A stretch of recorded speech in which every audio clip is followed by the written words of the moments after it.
The gunshot Please don't echoed do through the hallway this! like Don't want something any breaking trouble. inside the earth. Ren Dalton heard it before she understood it. A sound too sharp, too close, too wrong for a Thursday afternoon in a public high school. Her body recognized the danger before her mind caught up. Every lesson her father ever taught her about reading a room, about sensing when violence was about to unfold, fired at once.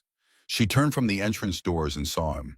Caleb Mercer, the quiet boy from her history class, the one who lived in his car and thought nobody knew, was sprinting across the parking lot toward her. His face was twisted with fear, mouth open, screaming her name. Behind him, 30 yards back, enclosing a figure in black, raised something long and dark against the gray skin. A rifle. Ren's legs locked, her breath stopped. The world narrowed to a corridor of pure terror, with Caleb running through the center of it and death walking calmly behind. Shots punched into concrete. Stone chips sprayed across her neck. She felt the sting, but not the pain. Then Caleb was there, crashing into her, pulling her through the hallway, and they were running together through fluorescent light that buzzed like any other day. A janitor's closet materialized beside them.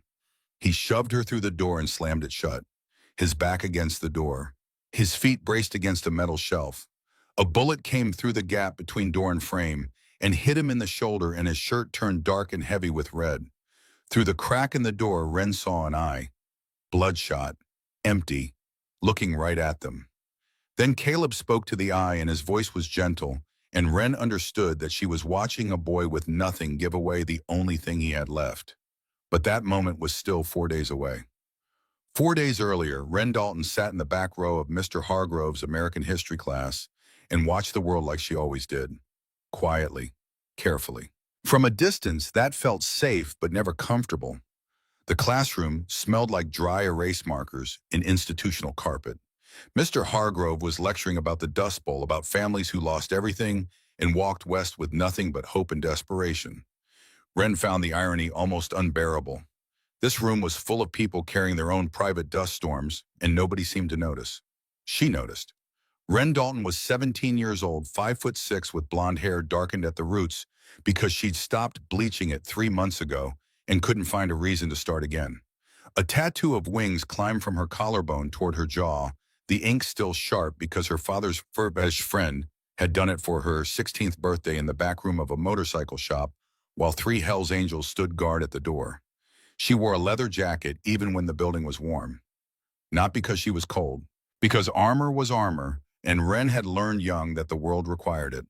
Her father was Gunnar Dalton, president of the Inland Empire chapter of the Hells Angels. A man who stood 6'4", weighed 250 pounds, had a gray beard that reached his chest and arms, covered in tattoos that told stories most people couldn't read. A man whose name made police officers straighten their posture and prosecutors reach for thicker files. Ren loved him completely. She also understood with a clarity that sometimes felt like grief that his name was a wall between her and every normal thing a 17-year-old girl was supposed to have. Friends, trust, a mother. Her mother had left when Ren was 9, packed a bag on a Tuesday morning while Ren was at school and Gunnar was at the shop.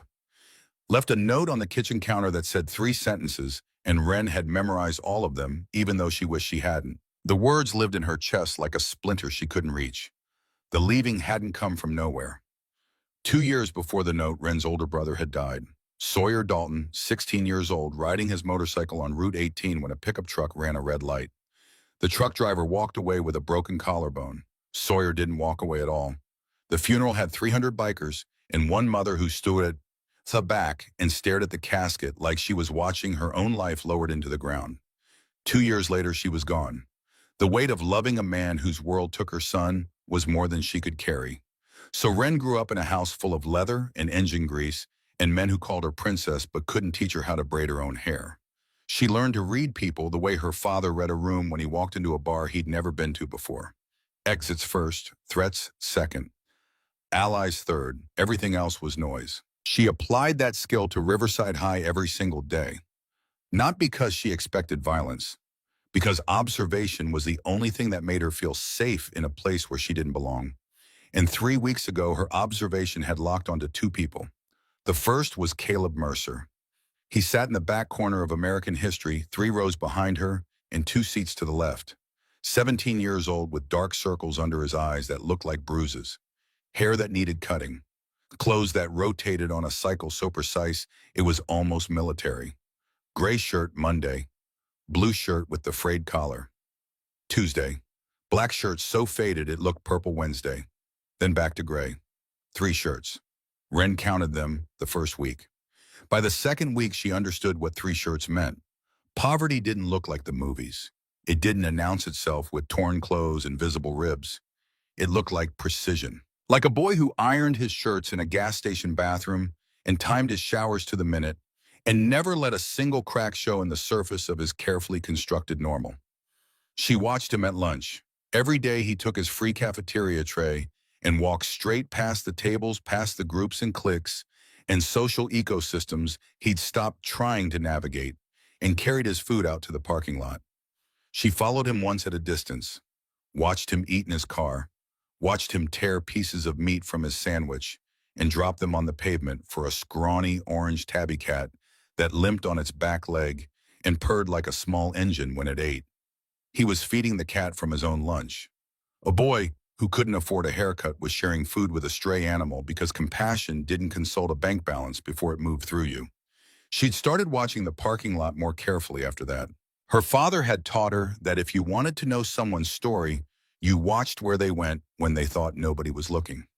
Caleb parked in a different spot every day. East lot Mondays, West lot Tuesdays, street parking Wednesdays, teacher's lot Thursdays, East again Fridays. Nobody rotated parking spots unless they were hiding something.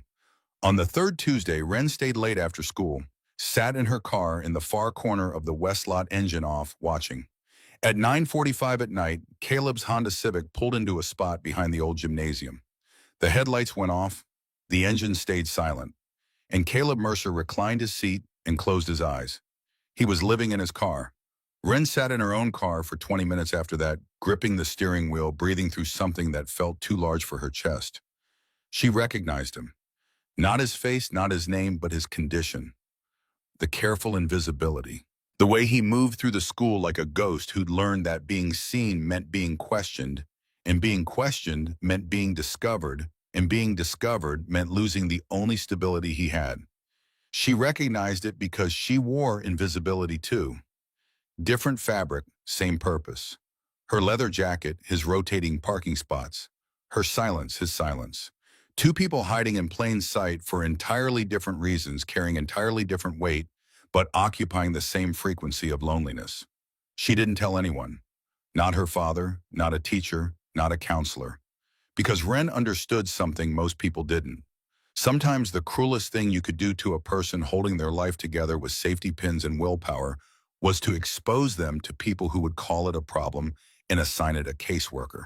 So she kept his secret, and she watched. Made sure he was eating, made sure he showed up to class, made sure the careful architecture of his survival stayed intact.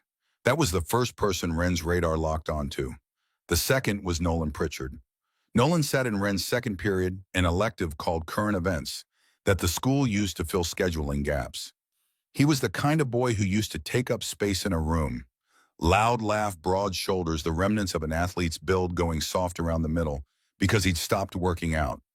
3 months ago, Nolan Pritchard had friends and a girlfriend and a spot on the varsity football team and a future that made sense. Then everything collapsed.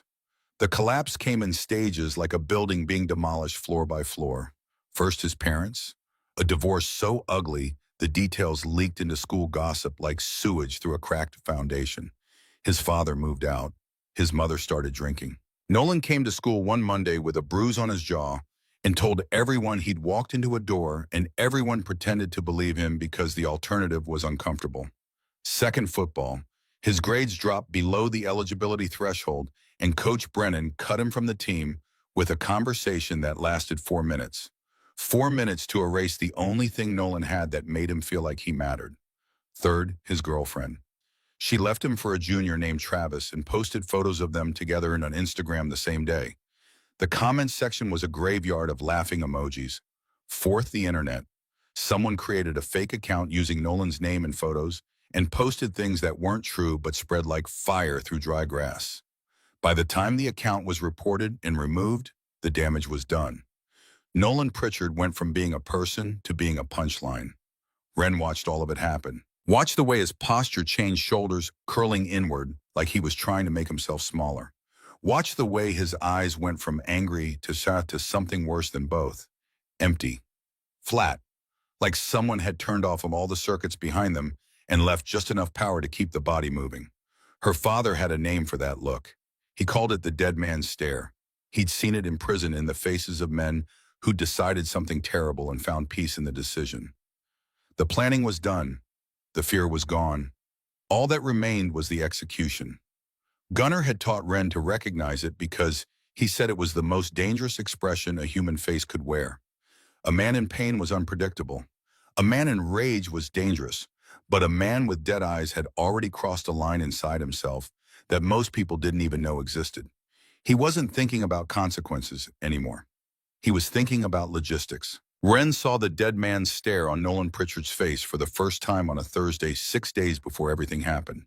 He was sitting in current events while Mrs. Langford talked about a school shooting in another state. The irony would only become clear later. Nolan sat motionless, hands flat on his desk, staring at the whiteboard. Not taking notes, not fidgeting, not breathing in any rhythm Ren could detect. Just sitting there with those dead eyes, while the room discussed how to prevent the exact thing he was planning. After class, Ren walked behind Nolan in the hallway. She was close enough to see over his shoulder when he opened his notebook to check something. The page was covered in a hand-drawn diagram. Hallways, doors, exit routes, a building she recognized because she walked through it every day. Her blood went cold. She could have gone to a teacher, could have walked into the principal's office and said what she saw. But Ren Dalton had spent her entire life learning one brutal lesson about the relationship between people like her family and people in authority. They didn't listen. When she was 14, a man followed her home from school for 3 days in a row. Same car, same route, slowing down when she slowed down, stopping when she stopped. She told a police officer at a community event. The officer looked at her leather jacket, asked her last name, and when she said Dalton, his expression changed. He wrote nothing down, asked if maybe she was exaggerating, suggested that maybe the car was just going the same direction. Gunnar handled it himself. The man never followed anyone again. But the lesson branded itself into Ren's understanding of the world. When your last name was synonymous with a motorcycle club that law enforcement spent decades trying to dismantle, your credibility was worth less than the paper a police report was printed on. She couldn't report Nolan herself, not and be taken seriously. She needed someone else, someone clean, someone without a last name that triggered database flags and suspicious squints, someone who would actually be heard. She needed Caleb Mercer. The decision formed slowly over the weekend. Ren lay in her bed in the house she shared with Gunnar, in the room her father had painted lavender when she was 12 because she'd asked for purple, and he'd gotten the shade wrong, and she'd loved him too much to correct him. She stared at the ceiling and thought about what she knew and what she could prove, and what would happen if she was wrong, and what would happen if she was right and did nothing. Monday morning, she made her choice. She found Caleb in the parking lot at lunch. He was sitting in his Honda Civic eating a chicken sandwich from the cafeteria, tearing off small pieces and dropping them on the pavement for a scrawny orange tabby with a torn ear. Ren had seen the cat before. She'd named him in her head, Atlas, because he looked like he was carrying something too heavy for his small frame, and he kept walking anyway. She approached the car from the driver's side.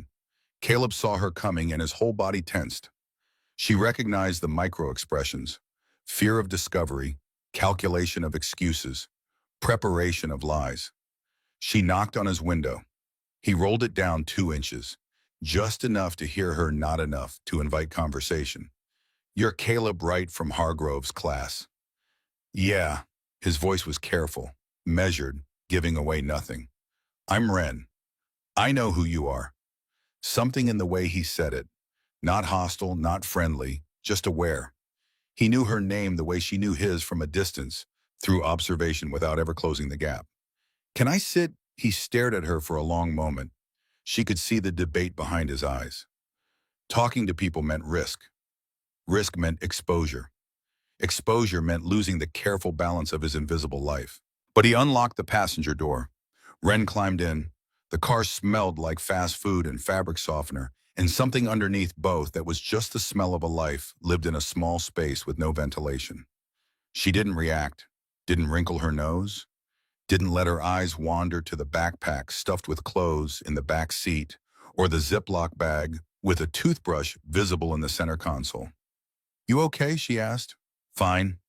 You look like you haven't slept." "I sleep fine." She let the lie sit between them. Didn't challenge it, didn't push. Her father always said that trust was like engine work. You couldn't force a bolt that wasn't ready to turn. You had to be patient, apply the right pressure, and know when to stop before you stripped the threads. "I wanted to give you something." She reached into her jacket pocket and pulled out a business card. Black with silver lettering. Dalton's Customs, Motorcycle Repair. The Hells Angels Death Head logo in the corner. Her father's shop, her father's number. Her father's world condensed into a 3 by 2 inch rectangle of heavy cardstock. Caleb took it, looked at it. His eyebrows rose slightly at the logo. "Your dad's a Hells Angel. President of the Inland Empire chapter." Caleb looked at her with new eyes. She could see him recalculating everything he thought he knew about the quiet girl in the leather jacket who sat 3 rows ahead of him in history class. "Why are you giving me this?" "Because everybody needs someone they can call when things go wrong. And I've seen you, Caleb. I know you don't have anyone." His jaw tightened. There it was. The fear, the shame, the wall going up. "I don't know what you think you... I'm not going to tell anyone." Her voice was steady, calm. The voice her father used when he was making a promise he intended to keep with his life. "Your business is your business.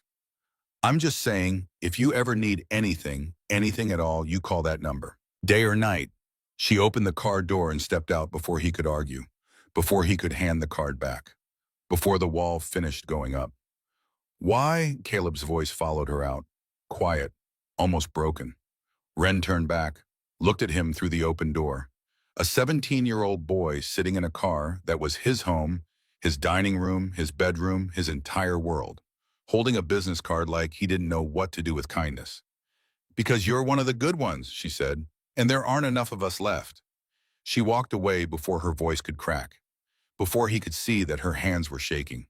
Because she hadn't just given him a business card, she'd chosen him to carry a burden he didn't know existed yet, and the weight of that choice pressed against her ribs like a fist. That afternoon, Ren sat in her car after school and called Gunnar. "Hey, Princess." "Hey, Daddy." "You okay? You sound off." She almost told him everything. Almost said, "There's a boy at my school drawing maps of the hallways, and his eyes are dead, and I think something terrible is coming." But Gunnar would handle it himself. He would show up at the school or send someone, and there would be leather vests and loud voices, and the situation would escalate in ways that might push Nolan from planning to action before anyone was ready. "I'm fine," she said, "just tired. Come by the shop after dinner. I'll teach you how to rebuild a carburetor. Take your mind off whatever's eating you." "Yeah, maybe." She hung up and sat in the parking lot watching students file out of the building. Normal kids living normal lives, complaining about homework, making plans for the weekend, existing in a world where the worst thing that could happen was a bad grade or a broken heart. Nolan Pritchard walked out alone, backpack hanging from one shoulder, head down. He crossed the lot to a silver Honda Accord, got in, and sat there. Didn't start the engine. Didn't look at his phone. Just sat behind the wheel staring at the school building through the windshield. Ren watched him for 23 minutes. She counted every one. During those 23 minutes, 3 students walked past Nolan's car. None of them noticed him. None of them glanced at the bunch sitting motionless behind the wheel, staring at the building where they spent 6 hours a day learning things they'd forget. Invisible. Just like Caleb. Just like Ren. 3 different kinds of invisible, and only one of them was building toward an explosion. Finally, Nolan started the engine and drove away. Slowly, deliberately, like the car was carrying something fragile, something that might detonate with too sudden a movement. That night, Ren didn't sleep.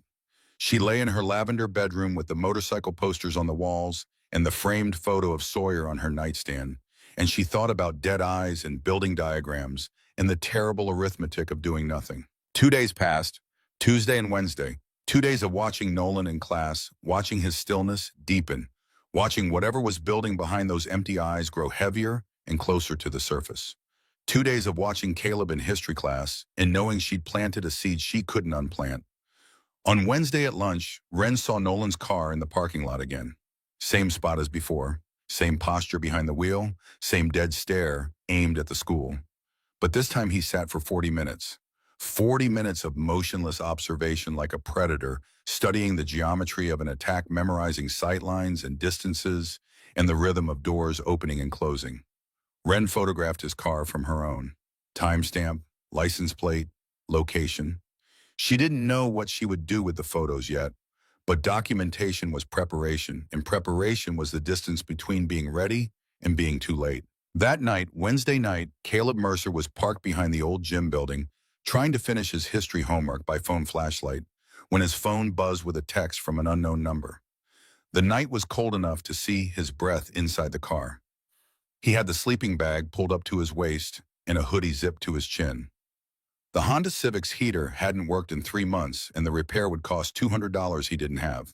So Caleb had learned to live with cold the way he'd learned to live with everything else, by enduring it until his body forgot what warmth felt like. His mother had been dead for 8 months. Overdose, heroin. He'd found her on the bathroom floor when he came home from school, the needle still in her arm and her skin already the wrong color. The paramedics tried for 20 minutes and then stopped trying, and one of them looked at Caleb standing in the hallway and said something about calling family. And Caleb almost laughed because family was the woman on the floor and the brother who disappeared 2 years ago, and that was the entire list. The landlord changed the locks 11 days later. Caleb came home from school and his key didn't work, and his clothes were in garbage bags on the curb. He loaded what he could into the Civic and drove to a parking lot and sat there until he stopped shaking and started planning. 8 months ago, another life. He almost deleted the text, but Ren's voice was in his head, the way she'd looked at him in the parking lot, the business card still in his pocket, heavy with intention. The words that kept circling back, "You're one of the good ones." He opened the message. A photograph filled his screen, a car trunk open. Inside it, a long black rifle case and 3 boxes of ammunition. Below the photo, a message appeared, letter by letter, like the sender was typing slowly, choosing each word with care. "I'm sorry you have to see this. You were one of the good ones. Don't come to school tomorrow, please." Caleb's hands began to shake. The phone trembled in his grip, like a living thing trying to escape. He read the message twice, 3 times. The words blurred and sharpened and blurred again. He tried to call the number. Disconnected. Tried again. Nothing. A deadline from a person who was already speaking in past tense. You were one of the good ones. Were. Past tense. Like Caleb was already a memory. His thumb hovered over the emergency call button. His heart was hammering so hard he could feel it in his teeth. What if he was wrong? What if this was someone's idea of a joke? What if he called the police and ruined a life over nothing? But then the pieces connected. Ren's face in the parking lot, her intensity. The card she'd given him that felt less like a gift and more like a preparation. And behind all of it, Nolan Pritchard's empty eyes staring through a windshield at a building full of people who had no idea they were being measured for coffins. Ren had seen it first. She tried to warn him without words, tried to position him where he needed to be. And now the proof had arrived on his phone at 12:47 in the morning, sent by a boy who was saying goodbye. Caleb pressed 911. The operator answered on the second ring. Calm, professional, trained for exactly this kind of call. 911, what's your emergency? Caleb's voice came out steadier than he expected. I'm a student at Riverside High School. I received a text message tonight from another student. It contains a photograph of weapons and what I believe is a threat to carry out a shooting at the school tomorrow. He told him everything. The text, the photo, Nolan's behavior over the past weeks, the way he'd been sitting in the parking lot staring at the building. The empty eyes, the dead man stare, though Caleb didn't have that phrase for it. He just said the boy looked like someone who'd already decided. 2 officers met him at the station within the hour. They took screenshots, asked questions, wrote everything down. How do you know this student? Has he made direct threats before?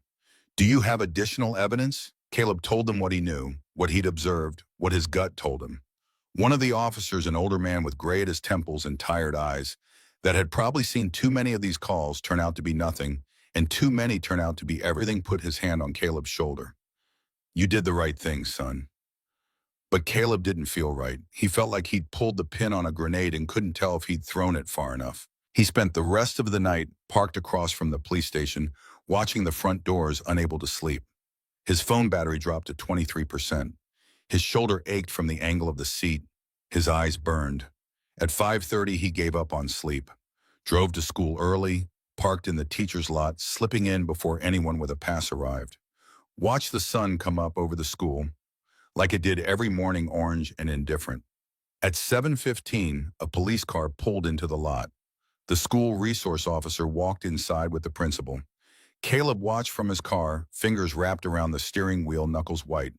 First period, American history.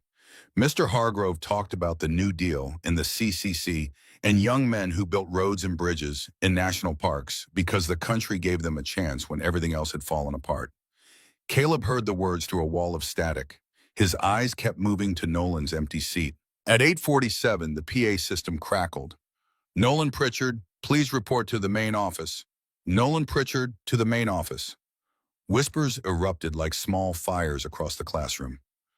What did he do? Is he in trouble? I haven't seen him in like a week. Caleb's stomach knotted. The seat stayed empty.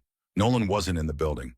Wren, sitting 3 rows ahead, turned her head just slightly, not enough for anyone else to notice, just enough to find Caleb's eyes. The look she gave him lasted less than a second, but in that second, Caleb saw confirmation. She knew. She'd known before him. The business card, the conversation in the parking lot, the words about being one of the good ones. She'd been building a bridge to this exact moment, positioning him as the messenger, because she couldn't be the message. Second period crawled past. HV. AC theory for Caleb, current events for Wren. Both of them trapped in classrooms while the clock ticked towards something neither of them could see clearly, but both could feel in their bones. At lunch, Caleb took his tray and headed for the parking lot. His hands were trembling. The cafeteria pizza looked like cardboard and smelled like nothing. He was halfway across the lot when a voice stopped him. Caleb. He turned. Wren stood near the B-wing doors, leather jacket, open phone in one hand. Up close in full daylight, her tattoo was unmistakable. Wings spreading from her collarbone toward her jaw, dark ink against pale skin. Her eyes were dark brown, almost black, and they were looking at him with an intensity that made his chest tight. You okay? She asked. You look like you've seen a ghost. I'm fine. No, you're not, and that's okay. She stepped closer, lowered her voice. I know you called the cops last night. My dad's friend on the force mentioned a student phoned in a tip. Didn't give your name, but I put it together. How? Because you're the only person in this entire school who would actually pick up the phone and do something. Everyone else just posts about it and moves on. They stood in the parking lot surrounded by the ordinary sounds of a high school at midday. Car doors, music, laughter. All of it felt obscene to Caleb, like a party happening next to an open grave. Was I right to call? His voice cracked on the last word. What if I'm wrong? What if I just destroyed his life for nothing? Wren's expression shifted. Something softer moved behind her eyes. My dad always says trust your gut. Your gut was screaming, wasn't it? He nodded. Then you did the right thing. Caleb looked at her. Really looked. Past the leather jacket and the tattoo and the careful distance she kept between herself and every other human being in this school. He saw the same thing she'd seen in him 3 weeks ago. Someone hiding, someone watching, someone carrying a weight that would break most people and refusing to put it down. You knew, he said quietly. Before me, before the text. You saw what was happening with Nolan. Wren didn't deny it. I've been watching him for weeks. Why didn't you report it yourself? Her jaw tightened. A muscle flexed near her ear. My last name is Dalton. My father runs with Hell's Angels. When I tell authority figures things, they don't write it down. They write me down. Different list, different file, different set of assumptions about credibility. The bitterness in her voice was old, practiced, the kind that comes from years of learning the same lesson in different forms. So you used me, Caleb said, not angry, just understanding. I gave you a lifeline and hoped you'd use it. There's a difference. She paused. And I'd do it again. because that text proved I was right, and if you hadn't called, nobody would have.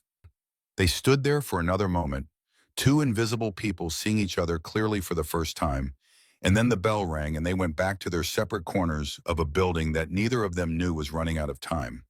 That afternoon, the school felt different, quieter maybe. Or maybe that was just Ren's imagination layering meaning onto ordinary silence. The police had been and gone. The resource officer had spoken with the principal. Nolan's seat remained empty across both classes. The system was doing what systems do: processing, evaluating, following protocol. Ren didn't trust protocol. Protocol was a checklist. Checklists missed the spaces between the boxes. After school, she sat in her car and opened Instagram on her phone. She'd been checking Nolan's account every few hours for the past week. The profile had been dormant for 21 days. No posts, no stories, no activity. At 3:47 in the afternoon, a new story appeared. Posted 4 minutes ago, Ren's finger hovered over the thumbnail. Her pulse was loud in her ears. She tapped. The video was shaky, filmed in what looked like a car. Nolan's face filled the screen and Ren's stomach dropped because he looked worse than she'd ever seen him. Eyes red and swollen, face drained of color, hands trembling as he held the phone. But the dead man's stare was gone, replaced by something worse: certainty. I know someone called the cops. His voice was flat, stripped of emotion, like a man reading his own eulogy. I know they're looking for me. I know they think they stopped something. He paused, looked away from the camera. When he looked back, his eyes had changed again. Not dead anymore. Alive with something final and terrible. They didn't. The video ended. Ren's phone was already dialing before the screen went dark. Not 911, not a teacher, not the resource officer who had already done his checklist and checked his boxes. Gunnar. The phone rang once. Hey, princess. Daddy, listen to me. The boy I told you about at school, the one I was worried about, he just posted a video online saying the police didn't stop him. He's still planning it. Tomorrow, maybe sooner. I need you to be ready. Silence on the other end, not the silence of a man processing. The silence of a man whose entire body had shifted into a different gear. Ren could hear it, the change in his breathing, the creak of leather as he stood up from wherever he'd been sitting. Are you safe right now? I'm in the parking lot, about to drive home. Come straight to the shop. Don't stop anywhere. Dad, straight to the shop, Ren. I'll handle this. You can't handle this the way you handle things. This isn't a bar fight. This is a kid with a rifle and nothing left to lose. Another silence. Longer this time. When Gunnar spoke again, his voice was different, quieter. The voice he used when he was telling the truth and wished he wasn't. Then we make sure someone hears us this time. Ren drove to the shop, sat in the back office while Gunnar made phone calls. He called the police himself, gave them the Instagram video, demanded to know what they were doing. The officer he spoke with said they were aware of this situation. They had contacted Nolan's family. They were monitoring. They were following up. Following up. Two words that meant nothing and everything. Following up meant the system was still processing, still evaluating, still moving at the speed of bureaucracy, while a boy with dead eyes in a rifle case was moving at the speed of desperation. Gunnar hung up and looked at his daughter. They say they've got it handled. They don't. I know. He rubbed his face with both hands. I know they don't. What do? We wait. And if they're wrong, if tomorrow goes bad, I will burn this town to the ground getting to you. His eyes were wet. Ren had seen her father angry 1,000 times. She'd seen him violent, seen him gentle, seen him drunk and laughing and stone-cold sober in a courtroom. But she'd only seen him cry twice. Once at Sawyer's funeral, once right now. Come here, he said, and she crossed the room and let him wrap his arms around her. And for a moment, she wasn't a girl who'd been reading danger signals for weeks. She was just a daughter being held by her father, and the world outside was somebody else's problem. But the world doesn't stay outside. That night, Ren lay in bed with her phone on her chest, refreshing Nolan's Instagram every 15 minutes. The story had been taken down either by Nolan or by the platform. It didn't matter. The words were carved into her memory. They didn't stop me. They didn't. She texted Caleb at 11:30. She'd gotten his number from a classmate who thought she was asking about homework. You see Nolan's story? Three dots appeared almost immediately. He was awake too. Yeah, called 911 again. They said officers are on their way to his house. Ren stared at the screen. Officers on their way. Another step in the checklist. Another box to check. She wanted to believe it would be enough. Wanted to trust the system the way people who'd never been failed by it could trust it. She texted back, "Be careful tomorrow. Park close to an exit. Have your keys in your hand when you walk through the lot." Long pause. "That you think it's actually going to happen." Ren typed and erased 3 different responses. "Settled on the truth. I think we did everything we could, but I also think some things don't stop because you asked them to." Caleb's response came 30 seconds later.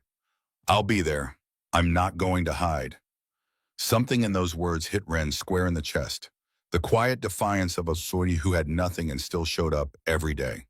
Who slept in a car and brushed his teeth in a fast food bathroom and fed a stray cat his lunch meat and was planning to walk into a building that might become a war zone because hiding wasn't something he knew how to do. She set her phone down, stared at the ceiling. Sawyer's photo watched her from the nightstand. Her brother, forever 16, forever frozen in a moment before the red light in the pickup truck. She used to talk to the photo when she was younger. Tell him about her day, ask him questions, pretend the silence that followed was an answer. Tonight she didn't talk to him. She just looked at his face and thought about the distance between the people who run toward danger and the people who run away, and how that distance was measured not in feet but in something deeper, something that lived in the marrow. Thursday morning arrived cold and bright. November sun cutting through thin clouds. Ren dressed carefully. Leather jacket, boots with good traction, hair tied back and out of her face. She looked at herself in the bathroom mirror and saw her father's eyes looking back. Pale blue, almost gray. The eyes of a man who'd survived things that would have broken most people transplanted into the face of a girl who was beginning to understand that survival was hereditary. She ate breakfast standing at the kitchen counter. Toast with peanut butter, black coffee, same as Gunnar drank it. The house was quiet. Gunnar had left for the shop before dawn, the way he always did. But this morning his coffee mug was still warm on the counter, and beside it was a note in his heavy handwriting. "Be safe today. I love you. Call me for any reason or no reason." Ren folded the note and put it in her jacket pocket next to her phone and her keys. 3 objects.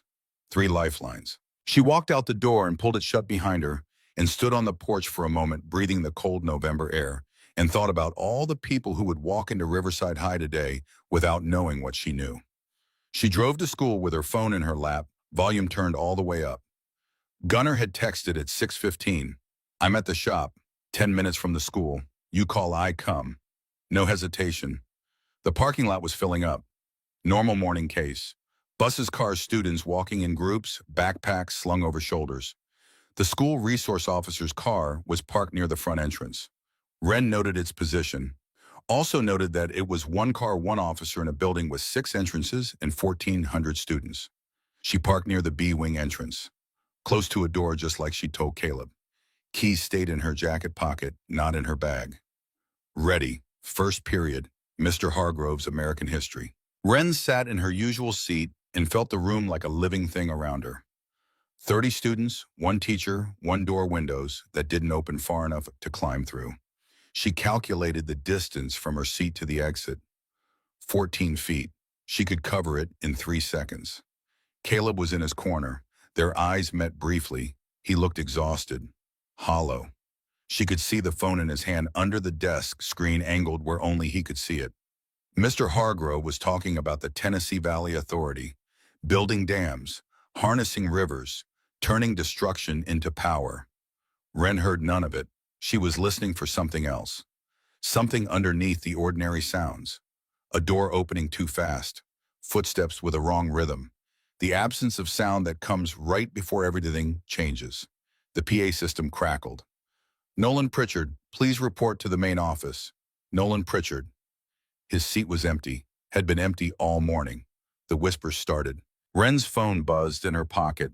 She checked it under her desk. "Gunnar, any sign of him? Ren, seat empty. Cops called him to office, but he's not here. Gunnar, stay close to exits. I mean it." Second period came and went. Then third.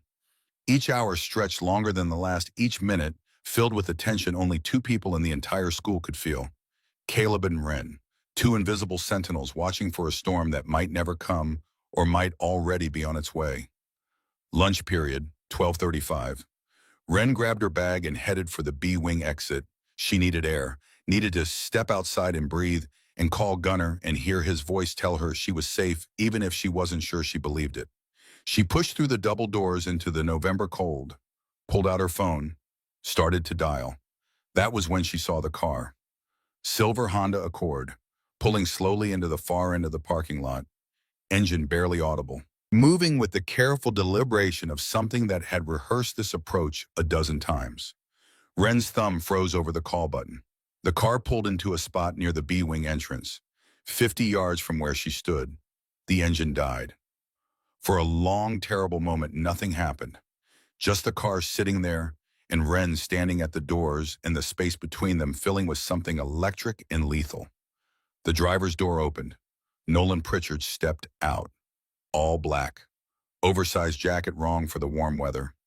His right hand was hidden inside the jacket, pressed against his body, holding something that made the fabric hang at an angle that didn't match gravity. Their eyes met across the parking lot, 50 yards of asphalt and painted lines in the ordinary machinery of a high school afternoon. Nolan's expression didn't change. His dead eyes found her and registered nothing. No recognition, no hesitation, no mercy. She wasn't a person to him anymore. She was geometry, a shape in a space he'd already calculated. His hand came out of the jacket.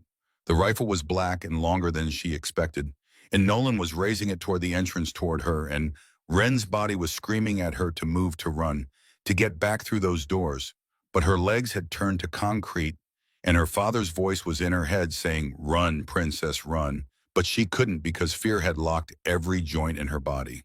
From across the parking lot, a car door flew open.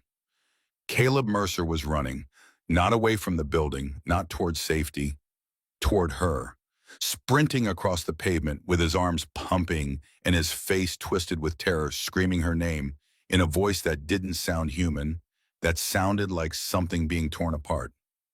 Wren. The first shot shattered the morning. Sharp, loud, a sound that physically hurt, that ruptured something in the air between them. Concrete exploded near the entrance. Chips of stone sprayed across the doors. Wren dropped. Instinct, not thought. She hit the ground hard and began crawling toward the concrete planter near the entrance. Behind her, she heard the second shot, inside the building this time. Nolan was moving, walking with terrible purpose toward the entrance. Caleb was still running toward her, toward the danger, towards something that made no sense unless you understood that some people are wired differently, that some people run toward the fire because they cannot, in the deepest part of themselves, leave someone behind. And Wren, lying on the cold pavement with her heart exploding in her chest, understood two things at once. First, that the boy who had nothing was about to give everything. And second, that she had put him here.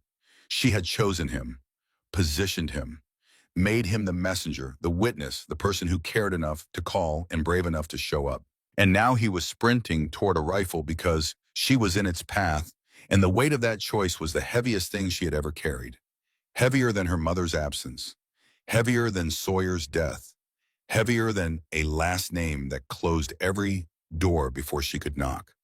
Caleb reached her as the third shot punched into the wall above their heads. He grabbed her arm and hauled her to her feet, and they were running together now, crashing through the side entrance, into the hallway, into the building that had suddenly become the most dangerous place on earth. Behind them, Nolan walked through the doors they'd just entered, and the fluorescent lights buzzed overhead like they did every day, like this was just another Thursday, like the world wasn't ending one gunshot at a time.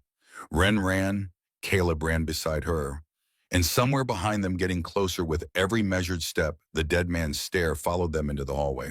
The story of what happened next would be told 1,000 times, on news broadcasts and social media posts, and in the hushed voices of people who weren't there but felt like they were.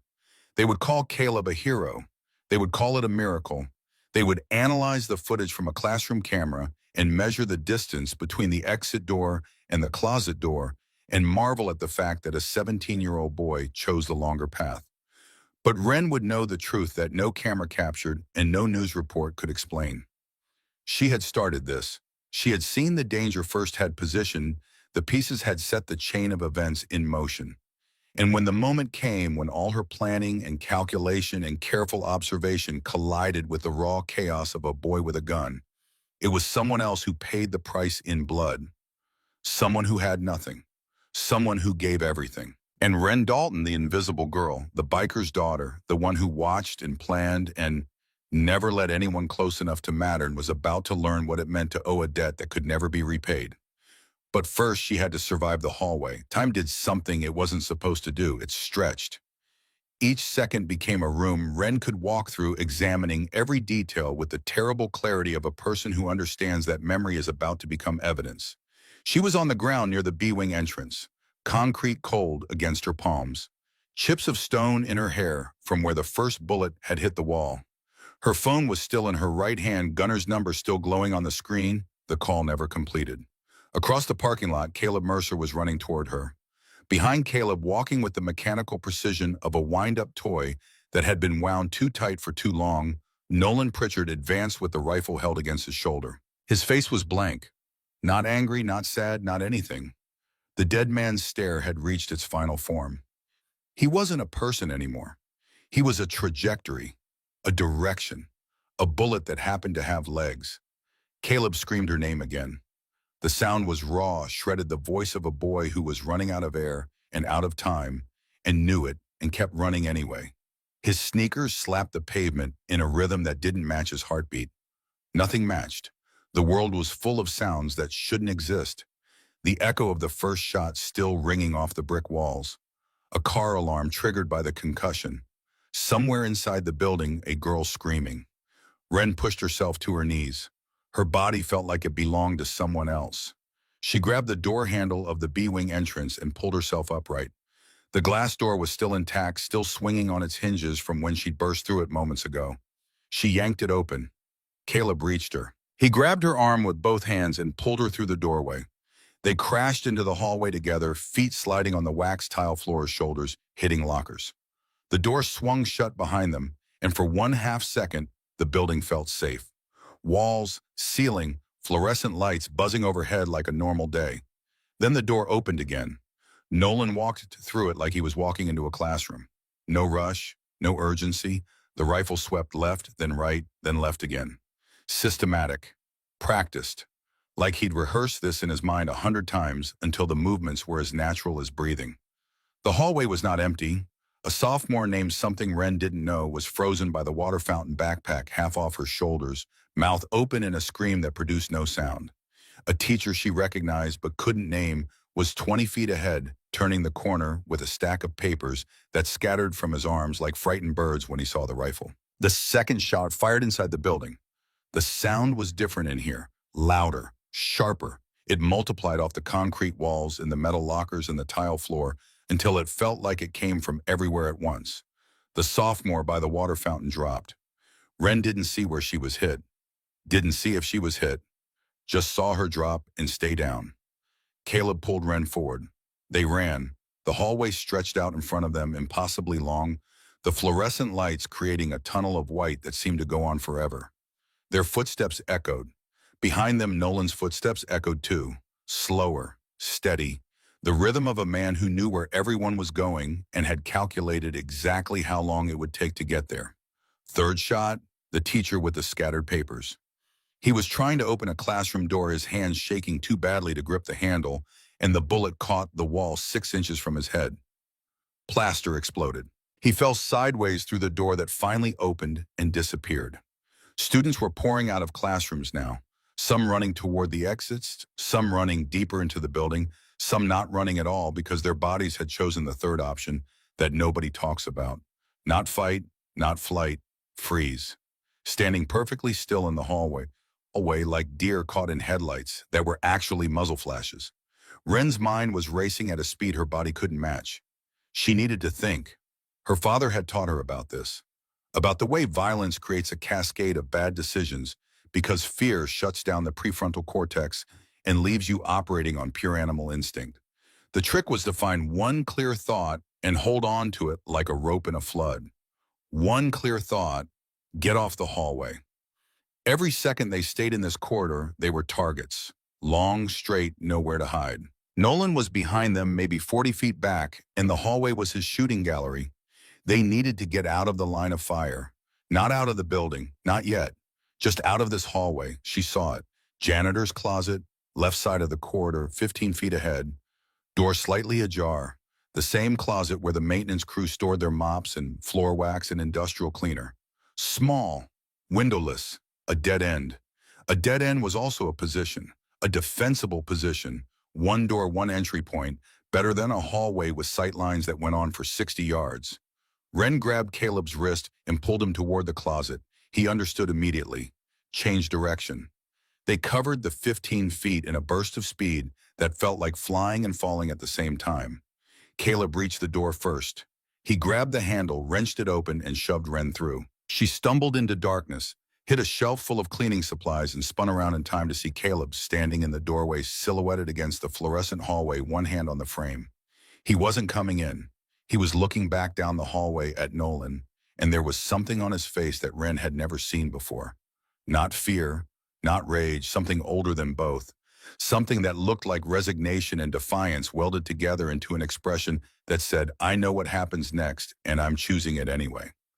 Caleb stepped into the closet, slammed the door, put his back against it, braced his feet against the metal shelving unit across the narrow space. His body became the lock, his spine became the bolt, and the door became the only thing between them and the hallway. The fourth shot came through the door, not through the wood, through the gap, the narrow space between the door and the frame where daylight leaked in from the hallway. The bullet entered at an angle and hit Caleb in the left shoulder, punching through fabric and skin and muscle, and out the other side in a spray of red that hit the wall behind them like thrown paint. Caleb's body jerked. His face went white. He looked down at his shoulder and saw the blood spreading across his gray shirt, the one with the small bleach stain near the bottom.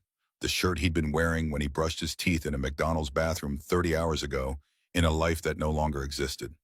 He didn't fall, didn't scream. His feet stayed braced against the shelving unit, and his back stayed against the door, and his jaw clenched so hard Ren could hear his teeth grinding. "Oh God." The words came out of Ren before she could stop them. "Oh God, oh God." "Quiet." Caleb's voice was a whisper, strained, thin. "Please, quiet." She clamped both hands over her mouth. Her eyes were so wide they hurt. She could see everything in the near darkness. The blood running down Caleb's arm. The sweat beading on his forehead. The way his legs were trembling from the effort of holding the door against whatever was on the other side. The door handle rattled. Caleb felt it through his entire body. Someone pushing, testing. The door moved an inch inward. Caleb pushed back. His feet slid on the tile. The shelving unit scraped backward. The door opened a crack. Through the crack, an eye. Nolan's eye. Bloodshot. Dilated. Empty of everything that made a person a person. It looked at Caleb, looked through him, looked at the blood on his shirt, and the girl behind him, in the small dark space where two people were hiding from the end of the world. The rifle barrel slid through the crack. Black metal, cold, 6 inches from Caleb's face. Close enough to see the rifling inside the barrel. Close enough to smell the gunpowder from the shots already fired. Close enough that Caleb could have reached out and touched it, could have wrapped his good hand around it and pushed it away. But pushing a loaded rifle was not something his body was willing to do. This was it. This was the moment. The janitor's closet with the mops and the bleach and the industrial cleaner. This was where Caleb Mercer was going to die. 17 years old, no home, no family. 8 months of sleeping in a car and brushing his teeth in gas station bathrooms and feeding a stray cat named Atlas. All of it ending here in a space that smelled like floor wax and blood. He looked at the barrel, looked past it at the eye behind it, and instead of begging, instead of crying, instead of any of the things a person is supposed to do when a gun is pointed at their face, Caleb spoke. Nolan. The name hung in the air between them. Personal, specific, not shooter, not monster. A name. A boy's name. The name his mother gave him before everything went wrong. "Nolan, I see you." The rifle didn't move. The eye behind it blinked once. "I know you're in pain. I know you feel invisible. I know what it's like when nobody hears you screaming." Caleb's voice was fading. The blood loss was pulling him under like a current. His vision was going gray at the edges, but the words kept coming from somewhere deeper than consciousness. I called the cops last night, not because I wanted to get you in trouble, because I didn't want you to because I didn't want this. The eye blinked again. The rifle barrel trembled. Microscopic movement. Uncertainty measured in millimeters. Behind Caleb, pressed against the back wall of the closet, Ren Dalton was doing three things at once. The first thing was breathing. Controlled. Deliberate. In through the nose, out through the mouth. The way Gunnar taught her to breathe when fear tried to take over. Fear was a chemical reaction. Adrenaline flooding the bloodstream, cortisol shutting down rational thought. You couldn't stop the chemicals, but you could manage the breathing, and the breathing could slow the heart rate, and the slower heart rate could buy you back just enough cognitive function to think. The second thing was her phone. She'd kept it in her hand through everything, the fall, the run, the closet. Now, in the darkness behind Caleb's bleeding body, she pressed the screen to her chest to hide the glow and dialed the only number that mattered. Not 911. She'd watched the system fail twice in 2 days. The calls, the protocols, the resource officer with his one car and his checklist. None of it had stopped this. None of it had been enough. She called Gunnar. He answered before the first ring finished. Ren, his voice was already moving. She could hear his boots on concrete, the jingle of keys, a door slamming. He already knew. Maybe he'd heard from a scanner, maybe from a news alert, maybe from the same instinct that let him read a room before he stepped inside. She couldn't speak above a whisper. Caleb was 6 inches in front of her, talking to a rifle barrel, and Nolan was on the other side of the door, and any sound could tip the balance. "We're in the B-wing janitor's closet," she breathed. "Caleb's been shot. He's holding the door. The shooter is right outside." "I'm coming." "Daddy." The word came out small, younger than 17. The word of a girl who'd lost her brother and her mother and was watching a boy bleed out against a door he was too stubborn to stop guarding. "He's dying, he's bleeding, and he won't let go of the door." "Listen to me." Gunnar's voice went steel hard and absolutely calm. "You keep that boy alive until I get there. Pressure on the wound. Both hands. Push hard enough that it hurts him. You hear me?" "Yes." "I'm 10 minutes away. Police are already there. Hold on. Just hold on." The line stayed open. She could hear the motorcycle engine roar to life. Could hear the wind against the phone as Gunnar tore out of the parking lot at the speed of a father who was done waiting for systems that couldn't protect his daughter. The third thing Ren was doing was searching the closet. Her free hand moved across the shelves in the darkness. Past bottles of cleaner, past rolls of paper towels, past a bucket and a mop handle and a box of trash bags.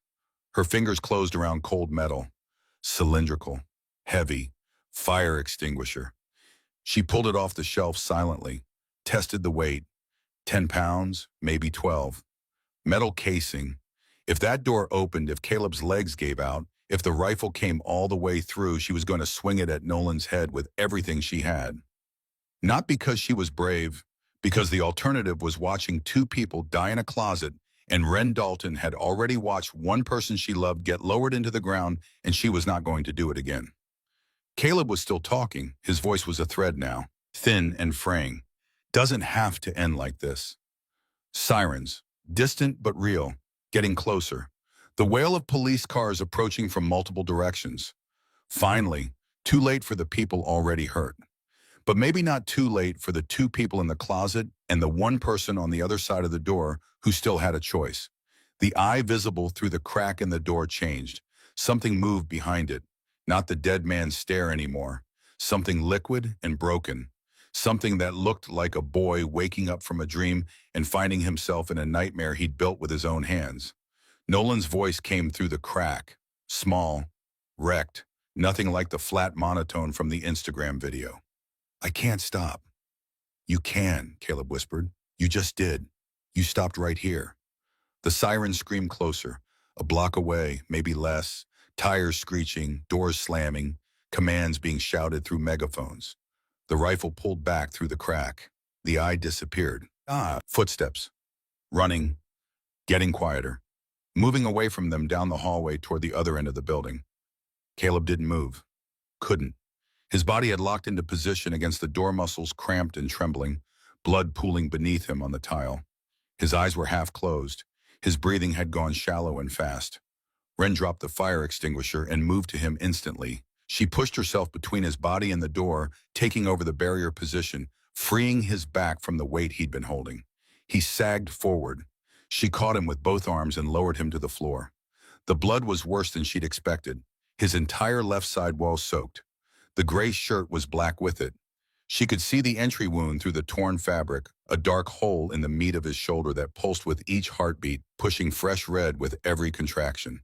She stripped off her leather jacket, balled it up, pressed it against the wound with both hands, leaning her full weight into it.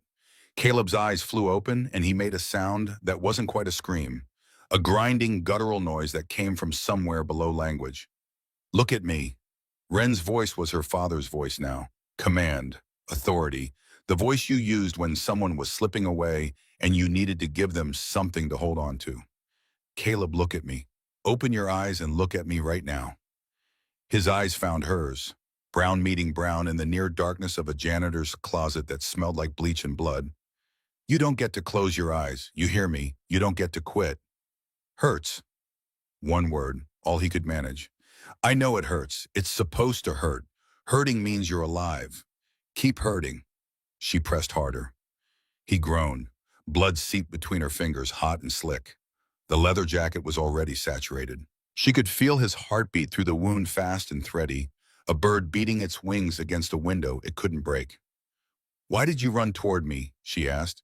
Not because she needed the answer, because she needed him talking, needed his brain engaged, needed him fighting to stay conscious. Exit was right there. His voice was a whisper now. 10 feet. "I know, so why? Couldn't leave you." "That's not an answer. It's the only one I've got." A single gunshot echoed from the far end of the building, distant, muffled by walls and doors and the geometry of a school that had been designed for learning and was being used for dying. Then silence. Complete. Total. The kind of silence that follows the last note of a song nobody wanted to hear. Ren knew what that shot meant. She'd heard enough about these things from the news, from her father's friends who'd served in the military, from the grim calculus of American violence. The final shot was always the same. It was over. She kept her hands on Caleb's shoulder, kept the pressure, kept her eyes locked on his. His pupils were dilating unevenly, one larger than the other. Shock.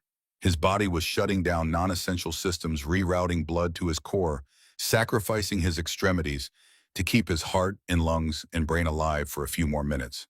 Boots. Heavy. Running. Getting closer. The staccato rhythm of tactical teams clearing hallways, checking doors, sweeping corners. Voices sharp with training and adrenaline. "Clear left. Clear right." Moving to B-wing. The closet door exploded inward. Ren threw herself over Caleb's body, shielding him. Light flooded in, blinding after the darkness. Men in black uniforms with helmets and shields and rifles that looked nothing like Nolan's, because these were pointed at the ground and attached to people whose eyes were alive. Ren raised her hands, both of them, red from wrist to fingertip. "He's shot." Her voice came out steady, calm. The voice of a girl who'd been screaming inside for 15 minutes and hadn't let a single scream reach her lips. "He's not the shooter. He saved me. He needs a medic now." Hands in tactical gloves reached for Caleb. He tried to raise his hands. Only his right one moved. His left arm was dead weight, the shoulder destroyed, the muscles severed or seized. GSW to the left shoulder. Significant blood loss. He's been down approximately 12 minutes. More hands, a medical kit appearing from somewhere. A woman in EMT gear kneeling beside Caleb, cutting away his shirt with trauma shears, exposing the wound to the light. The entry wound was clean, small, almost surgical. The exit wound on the back of his shoulder was larger, uglier, a ragged hole that spoke to the violence of the bullet's passage through his body. "Caleb?" The EMT's voice was calm and practiced. "Can you tell me your name?" "Caleb or Caleb Mercer." "Good. Do you know where you are?" "Janitor's closet, Riverside High." "Good, you're doing great. We're going to get you out of here." They loaded him onto a stretcher. Ren walked beside it, one hand on the rail, refusing to let go. They moved through the hallway, and it was nothing like the hallway she'd run through 15 minutes ago. The fluorescent lights were the same. The lockers were the same. The tile floor was the same. But everything was wrong. Backpacks scattered like debris. A shoe just one sitting in the middle of the corridor. Papers everywhere. A cell phone on the ground screen cracked, but still lit a text message visible that said, "Mom, you hear someone is shooting." Ren looked away, looked at Caleb instead. At his face pale and drawn, his eyes fighting to stay open, his good hand gripping the stretcher rail like it was the edge of a cliff. The ambulance was waiting outside. The parking lot had transformed. Police cars everywhere, lights spinning red and blue. Ambulances lined up. Parents already arriving, running toward the police tape, screaming names. The news vans were there too, cameras pointed at the building, reporters speaking into microphones with practiced expressions of concern. They loaded Caleb into the ambulance. Ren climbed in after him before anyone could stop her. "Miss, you need to." "I'm not leaving him. He has nobody else." The EMT looked at her blood-covered hands and her face, and whatever she saw there made her stop arguing. The doors closed. The siren started, and the ambulance pulled away from Riverside High School, and Ren sat beside Caleb and held his hand and watched the monitors and breathed. In through the nose, out through the mouth, just like Gunnar taught her. Mercy General Hospital was organized chaos. Ren had never been inside an emergency room before, and the reality was nothing like television. It was fluorescent lights and linoleum floors, and the smell of disinfectant barely covering something organic and desperate. People in scrubs moved with controlled urgency, not running but walking fast. Their faces set in expressions of professional focus that masked whatever they were feeling underneath. They took Caleb through double doors that Ren wasn't allowed to follow through. She stood on the wrong side and watched the stretcher disappear around a corner, and felt his hands slide out of hers and almost collapsed right there on the waiting room floor. A nurse appeared, young, maybe late 20s, with kind eyes and a name tag that said Beckett. She guided Ren to a chair and brought her water in a paper cup and a warm blanket that smelled like industrial laundry detergent. "Is there someone I can call for you?"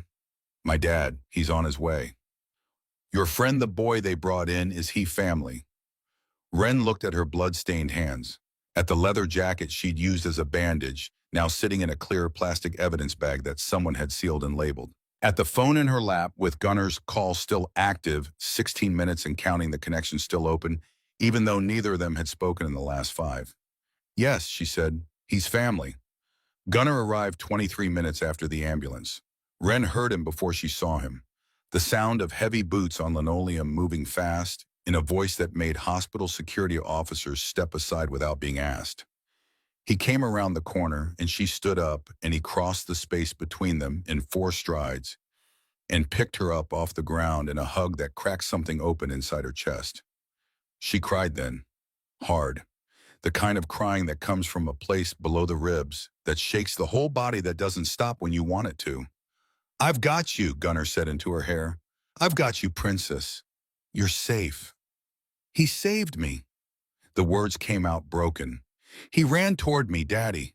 The exit was right there, and he ran toward me instead, and he got shot, and he's in surgery, and he doesn't have anyone." Gunnar set her down but didn't let go. His hands stayed on her shoulders. His pale blue eyes searched her face with an intensity that reminded Ren of the way he looked at engines. Methodical, thorough, checking every component for damage. "Are you hurt?" "No, the blood is his."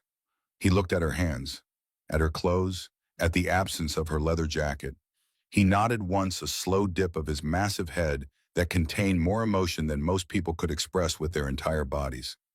"Tell me everything." She did, from the beginning.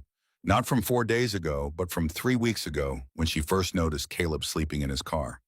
From the dead man's stare she'd seen on Nolan's face. From the decision to approach Caleb, to give him the card, to position him as the messenger. From the 911 call and the failed police response and the Instagram video and the morning that went wrong in every way except the one that mattered most. She told Gunnar all of it sitting in a hospital waiting room while a boy who'd lived in a Honda Civic for 8 months fought for his life on an operating table somewhere beyond the double doors. When she finished, Gunnar was quiet for a long time. His hands were on his knees. His jaw was working beneath his beard. She could see the muscles clenching and releasing, the physical manifestation of a man processing something that didn't fit into any category his experience had prepared him for.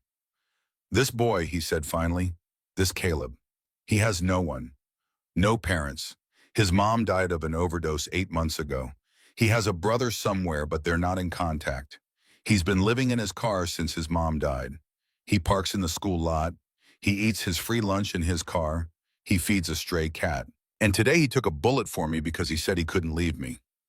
Gunnar stood up, walked to the window, looked out at the parking lot where news vans were multiplying and police cars were parked at angles and parents were hugging children who'd been escorted out of the building.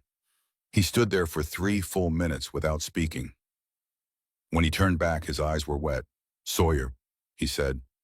Just the name, his son's name. The boy who had died on Route 18 10 years ago. Wren understood. Isham. She'd known he would see it. A boy with no protection, no safety net, no one standing between him and the worst the world could throw at him. The kind of boy Gunnar hadn't been able to save 10 years ago.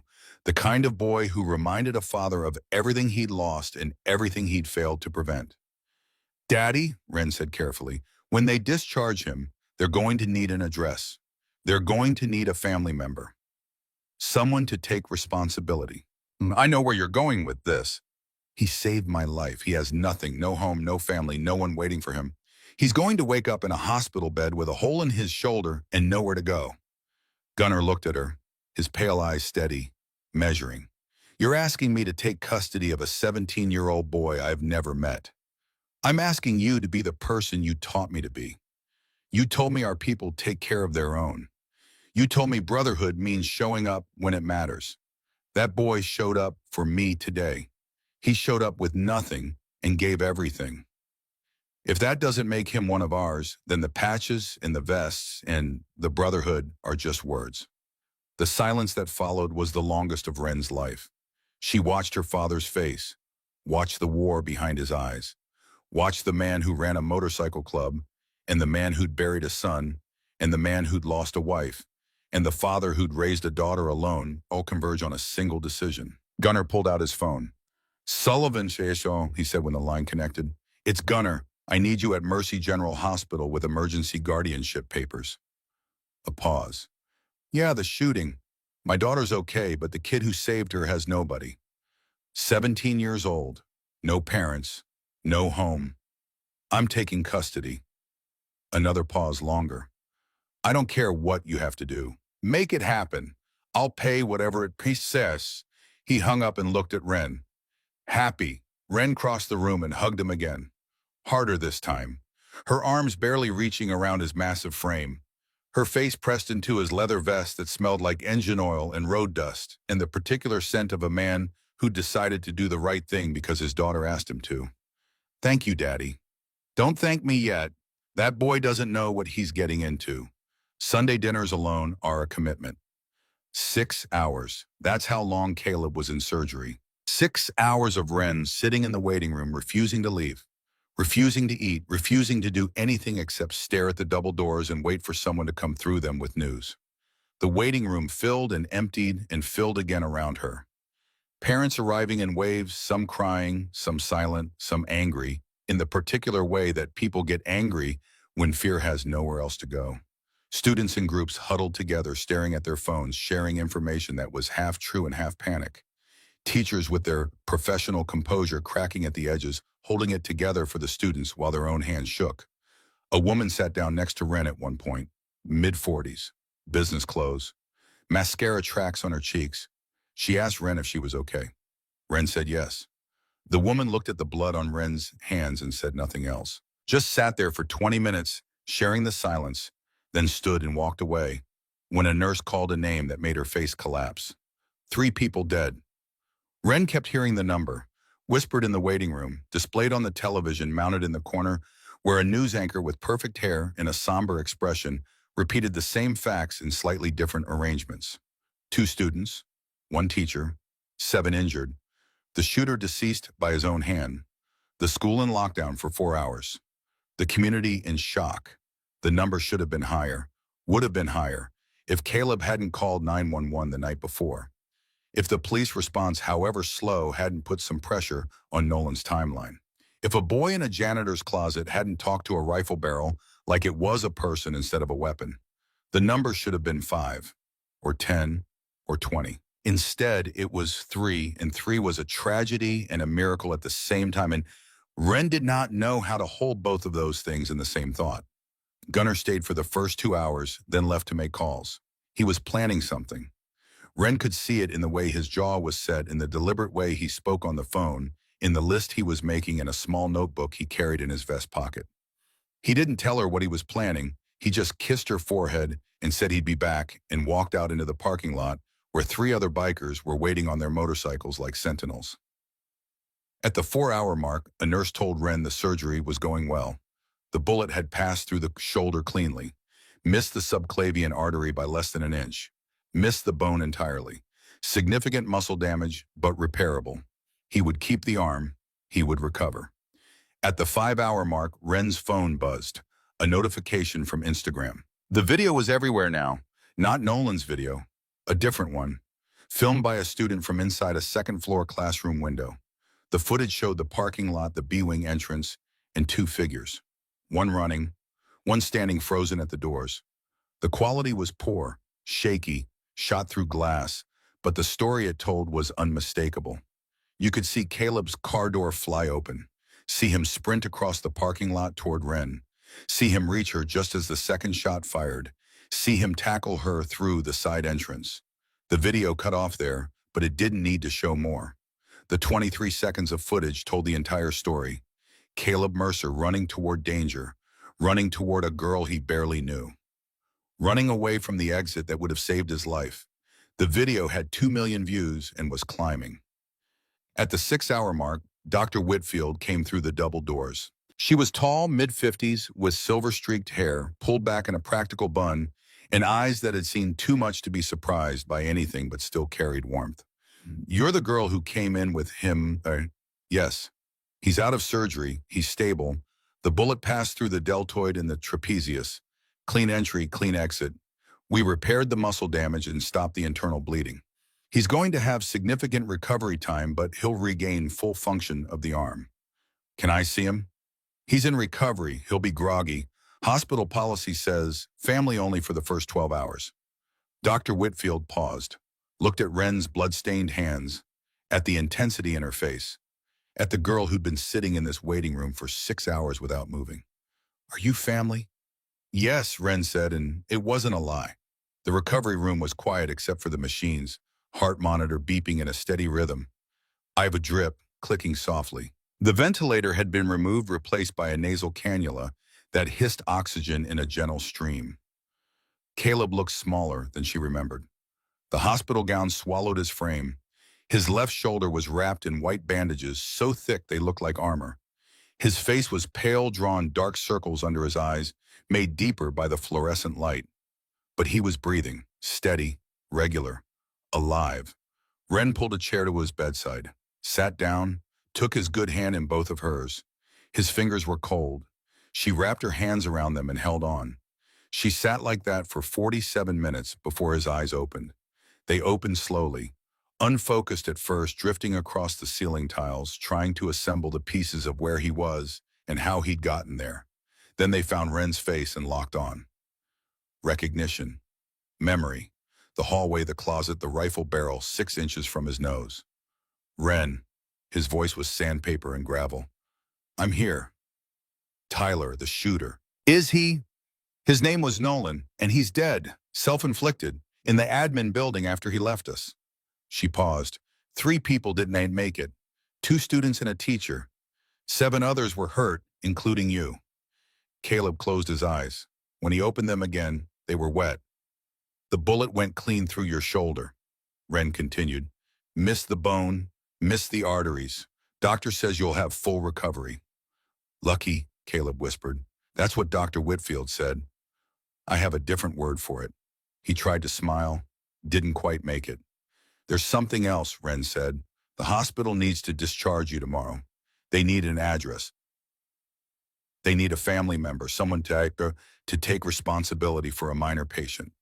She watched the light go out of his eyes. Watch the walls go up. The same walls she'd seen in the parking lot on Monday when she'd climbed into his car and he'd braced for the questions that would expose everything. I don't have, I know. She squeezed his hand, so I called my dad. Caleb went still, completely still, like a boy who'd learned that unexpected things were usually bad things and was bracing for the impact. He's filing emergency guardianship papers right now. When they discharge you tomorrow, you're coming home with us. Ren, I can't. This isn't a question, Caleb. This isn't me asking. This is me telling you that you ran toward a rifle to save my life, and you are not going back to a car. Her voice cracked on the last word. She pressed her lips together, held still until the tremor passed, steadied herself the way Gunnar had taught her, not with words, with will. My dad doesn't forget when someone protects family, she said, steadier now. And as of today, your family. That's not charity. That's not pity. That's just the truth. Caleb stared at her.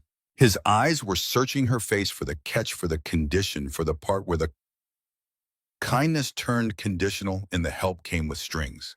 He'd been looking for that catch his entire life, in every foster care offer that fell through, in every teacher who said they'd help and didn't, in every system that promised safety and delivered paperwork. Why, he asked? The same question he had asked in the parking lot on Monday.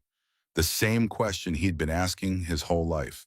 Because you're one of the good ones, Ren said, and we take care of our own. 2 hours later, the door opened and Gunnar walked in. He filled the entire frame. Leather vest, gray beard, tattooed arms, pale blue eyes. Behind him, the hallway seemed to shrink, like the building itself was making room for a man who took up more space than his body required. He crossed the room and stood at the foot of Caleb's bed, looked at the boy in the hospital gown with the bandaged shoulder and the IV line and the eyes that were too old for 17, looked at him the way he looked at his daughter, thoroughly, completely, seeing everything. Caleb Mercer, my daughter tells me you took a bullet for her. I couldn't let her get hurt. You could have run. The exit was closer. You ran toward danger instead. Yes, sir. Gunnar nodded slowly, that same single dip of his massive head that contained entire conversations. She also tells me you've been living in your car for 8 months, that you've got nobody, no family to discharge you to, no home. Caleb's jaw tightened. Yes, sir. That ends today. Gunnar's voice was rough, a voice built by decades of hard miles and harder choices. But underneath the gravel, something else, something that sounded like a door opening. My lawyer is filing the guardianship papers tonight. When they discharge you tomorrow, you come home with us. You eat at our table. You sleep under our roof, non-negotiable. Caleb opened his mouth, closed it, opened it again. But first, Gunnar said, and something shifted in his expression. Went softer. Went to a place Ren had only seen twice before. First, my brothers want to meet you. They're coming tomorrow morning. Your brothers? I called in some favors, 3 chapters. California, Nevada, Arizona. He paused. About 300 bikers, give or take. Caleb's face went blank. The information didn't compute. It was too large, too strange, too far outside the boundaries of a life lived in a Honda Civic. 300. Hell's Angels' son. 300 Hell's Angels are riding to this hospital tomorrow morning to pay their respects to the kid who protected one of ours. Caleb looked at Ren. She saw the question in his eyes. Is this real? Is this actually happening? She nodded. Her eyes were wet, but her smile was steady. Why? Caleb whispered. The word he kept coming back to. The word that defined his entire existence. Why would anyone do anything for him? Gunnar leaned forward, put one massive hand on the bed rail. When he spoke, his voice was gentler than Ren had heard it since the night Sawyer died. Because my daughter is alive tonight, because of you. And a man who does that doesn't sleep in a car. Not while I'm breathing. He straightened. That's all the reason I need, son. He turned and walked out. The door closed behind him. The room settled back to the quiet rhythm of machines and breathing. Ren was still holding Caleb's hand. She hadn't let go since he woke up. She wasn't planning to. Your dad just said 300 bikers are coming here tomorrow. Yeah, to see me, to see you. I'm dreaming. This is the painkillers. Get some sleep, Caleb. She settled deeper into the chair, still holding his hand. Tomorrow your whole life changes. He looked at her in the blue-gray light of the hospital room. Monitors beeping, IV clicking. The distant sound of the hospital functioning around them like a living organism. It already changed, he said quietly. Ren's response was immediate. A squeeze of his hand, a look that said more than language could carry. You have no idea. Caleb closed his eyes, and for the first time in 8 months, someone was holding his hand while he slept. Someone had chosen to stay. Someone was sitting in an uncomfortable hospital chair at 11 o'clock at night, covered in his blood, wearing borrowed scrubs because her own clothes were evidence, refusing to leave because leaving meant he'd be alone. And alone was the one thing Ren Dalton had decided Caleb Mercer would never be again. Outside the window, the November night pressed cold against the glass. Somewhere in the city, 300 motorcycle engines were being checked and fueled. Somewhere a banner was being painted. Somewhere a leather vest with new stitching was being finished by hands that had been working since the phone call came. And somewhere in a Honda Civic parked in a high school lot now ringed with police tape, an orange tabby cat with a torn ear waited by the driver's side door for a boy who wouldn't be coming back tonight. But who would come back? Eventually. One last time. To say goodbye to the life he'd survived and hello to the one he'd earned. That part of the story was still coming. It was riding through the dark, getting closer with every mile. The sound began at 6:47 in the morning. A rumble so deep and low it didn't register as sound at first. It registered as vibration. The water in the plastic cup on Caleb's bedside table trembled. The heart monitor swayed on its stand. The window glass hummed in its frame like a tuning fork struck by the hand of God. Ren felt it before she heard it. She'd fallen asleep in the chair beside Caleb's bed. Her neck bent at an angle that would punish her for days, her hand still wrapped around his. The vibration pulled her from a dreamless sleep into the gray morning light of the hospital room, and for a moment she didn't understand what was happening. Earthquake, she thought. Then the sound arrived. Not an earthquake. Engines, hundreds of them. A chorus of combustion and chrome that grew louder with every second, filling the air like a storm rolling in from every direction at once. The walls of Mercy General Hospital began to shake. Not structurally, not dangerously, but perceptibly. The way a building shakes when something enormous passes close by. The way the ground trembles when a freight train crosses a bridge. A nurse burst through the door, young, wide-eyed. Her name tag said Beckett, the same nurse who'd brought Ren a blanket the night before. Are you Caleb Mercer? Caleb was awake. The sound had pulled him from a medicated sleep, and his eyes were open but unfocused, trying to assemble the world from pieces that didn't quite fit together. Yes, you need to see this. Ren helped him into the wheelchair. His left arm was immobilized in a sling, the shoulder wrapped in fresh bandages that the night nurse had changed at 4 in the morning. He winced as she settled him into the seat, the movement pulling at stitches and damaged muscle, but he didn't make a sound. He'd spent 8 months training himself not to make sounds when things hurt. She wheeled him to the window. Below them, the hospital parking lot had ceased to exist. In its place was something that looked like a scene from a film that hadn't been made yet. Motorcycles filled every inch of available space. They spilled out of the lot and into the street, blocking traffic in both directions. They lined the sidewalks and the access roads in the ambulance bay. Chrome and black, paint and leather in the morning sun catching every surface and turning it to fire. 300 motorcycles, give or take, and on every single set of handlebars, a photograph. Caleb's face printed from his school ID taped to the chrome with electrical tape.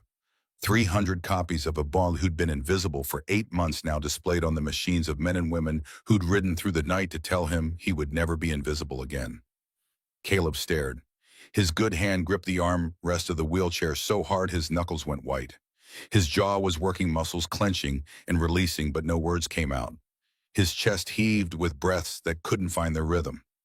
Ren stood behind him with her hands on the wheelchair handles and watched his reflection in the glass and saw something she'd never seen on his face before. Not gratitude, not shock. Something closer to disbelief, so total it looked like a system error. Like his brain had received information it had no category for and was searching desperately for a place to put it. Ren, his voice was barely audible. Yeah, that's 300 motorcycles. I counted. Why, she leaned down, put her mouth near his ear so he could hear her over the sound of engines that hadn't yet been cut. Because you're one of ours now, and we show up. Gunnar was waiting at the main entrance. Wren had called him at 5:30 that morning from the hospital bathroom, standing in front of the mirror, in borrowed scrubs, staring at her own face and barely recognizing it. She'd told him Caleb was awake, that the doctor said he could go downstairs in a wheelchair, that everything was ready. Everything. The word felt small for what Gunnar had assembled in 16 hours. The banner had been Wren's idea. She'd called Hazel, the woman who ran the screen printing shop next to Gunnar's garage, at 9 o'clock the previous night. Hazel had stayed up until 2 in the morning painting it by hand on a sheet of canvas 12 feet wide. The letters were 3 feet tall, black paint on white canvas, and they read, "Honor Ride for Caleb Mercer." Below the name in smaller letters, a single line, "Courage has no address." Wren had chosen those words herself. She'd sat in the hospital chair at midnight, Caleb sleeping beside her, and typed and deleted and typed again until the sentence felt right. Because address meant two things. It meant the home Caleb didn't have, and the label the world tried to put on people who had nothing. Courage didn't care where you slept. Courage didn't check your zip code. The banner was strung between two motorcycles at the front of the formation. Hazel's brushwork was impeccable. The letters were clean and sharp and visible from 3 blocks away. The elevator doors opened to the lobby, and through the glass entrance, Caleb saw them clearly for the first time. Not from above, not through a window, but at ground level. 300 bikers standing at attention beside their machines. Leather vests heavy with patches. Arms crossed or at their sides. Faces weathered by road and sun, and lives that hadn't been gentle. Men with gray beards and young men with fresh tattoos, and women who stood just as tall and just as fierce and just as still, all of them waiting, all of them silent. 300 people who had driven through the dark from 3 states because a girl had made phone calls, and a father had called in debts, and a boy in a hospital bed had done something that none of them could ignore. The automatic door slid open. November air hit Caleb's face, cold and sharp and real. Wren pushed the wheelchair out onto the concrete apron, and every head turned toward them. 600 eyes found the skinny boy in the hospital gown with the sling and the bandages, and the expression of someone who'd woken up in a world he didn't recognize. Gunnar stepped forward. He was wearing his full colors. The leather vest was heavy with patches that represented decades. Road captain, president, years of service. Memorial patches for brothers who hadn't made it home. The Hells Angels death head on the back, embroidered in white thread on black leather, the symbol that meant something different to every person who saw it, but meant only one thing to the people who wore it: family. Gunnar walked toward the wheelchair slowly, each step deliberate, each step carrying the weight of what was about to happen. When he reached Caleb, he stopped, looked down at the boy, studied him with those pale blue eyes that missed nothing. Then Gunnar Dalton, president of the Inland Empire chapter. A man who'd buried a son and lost a wife and built a life from the wreckage of both, got down on one knee. The gesture moved through the crowd like a wave through water. 300 bikers knelt in unison. The sound of leather and denim hitting pavement echoed off the hospital walls like applause from the earth itself. Some placed fists over their hearts, some bowed their heads, some did both. All of them knelt for a 17-year-old boy who had slept in a Honda Civic and fed a stray cat his lunch and run toward a rifle because he couldn't leave a girl behind. Caleb's composure broke. The tears came without permission, without warning, without the careful control he'd spent 8 months building in around every vulnerable part of himself. They ran down his face and fell onto the hospital gown, and he didn't wipe them away because his good hand was shaking too badly, and his other arm was in a sling, and there was nothing to do but sit in that wheelchair and let it happen. Wren was crying too, standing behind him, hands on the wheelchair handles, tears cutting tracks through the exhaustion on her face. She didn't try to stop them either. Some moments were too large for composure. Some moments required you to feel everything at full volume. Gunnar's voice carried across the parking lot without effort. A voice built for open spaces and hard truths. Caleb Mercer, you had nothing. The system failed you. Society looked the other way. You survived alone for 8 months, sleeping in a car, invisible to every person who should have seen you and didn't. He paused, let the silence hold. And when the moment came when you could have saved yourself, you chose to save my daughter instead. You put your body between her and a bullet. You held a door shut with your spine while you bled out on a tile floor. Another pause. Longer, heavy with everything it contained. That's not just courage. That's brotherhood. That's family. And we protect family. Gunnar reached into his vest and pulled out something folded. He shook it open with both hands and the leather unfolded like a flag. A vest. Black and heavy, and clearly made by hands that understood what they were making. On the back, in carefully stitched white letters, two words, honorary brother. Above them, the Hells Angels, Death Head. Below them, Caleb Mercer. We don't give this lightly, Gunnar said. Men ride with us for years and never earn it. But you earned it in 30 seconds of running toward what everyone else ran from. He stood, moved behind the wheelchair, held the vest open. May I? Caleb nodded. His throat had closed completely. Words were beyond him. Gunnar slid the vest carefully over Caleb's right arm, then eased it over his injured left shoulder with a gentleness that seemed impossible from hands that large. The leather settled onto Caleb's frame and something changed. Not in the vest, in the boy wearing it. His spine straightened, his chin lifted, his eyes cleared. Like the weight of the leather was somehow lighter than the weight of carrying nothing. 300 bikers rose to their feet, and then they roared, not engines, voices. A wall of sound that hit Caleb like a physical force. His name shouted by 300 throats echoing off the hospital walls and the parking structure and the buildings across the street and the keen above all of it. Caleb, Caleb, Caleb. One by one they approached, an older man with a gray ponytail that reached his waist in hands scarred from decades of mechanical work.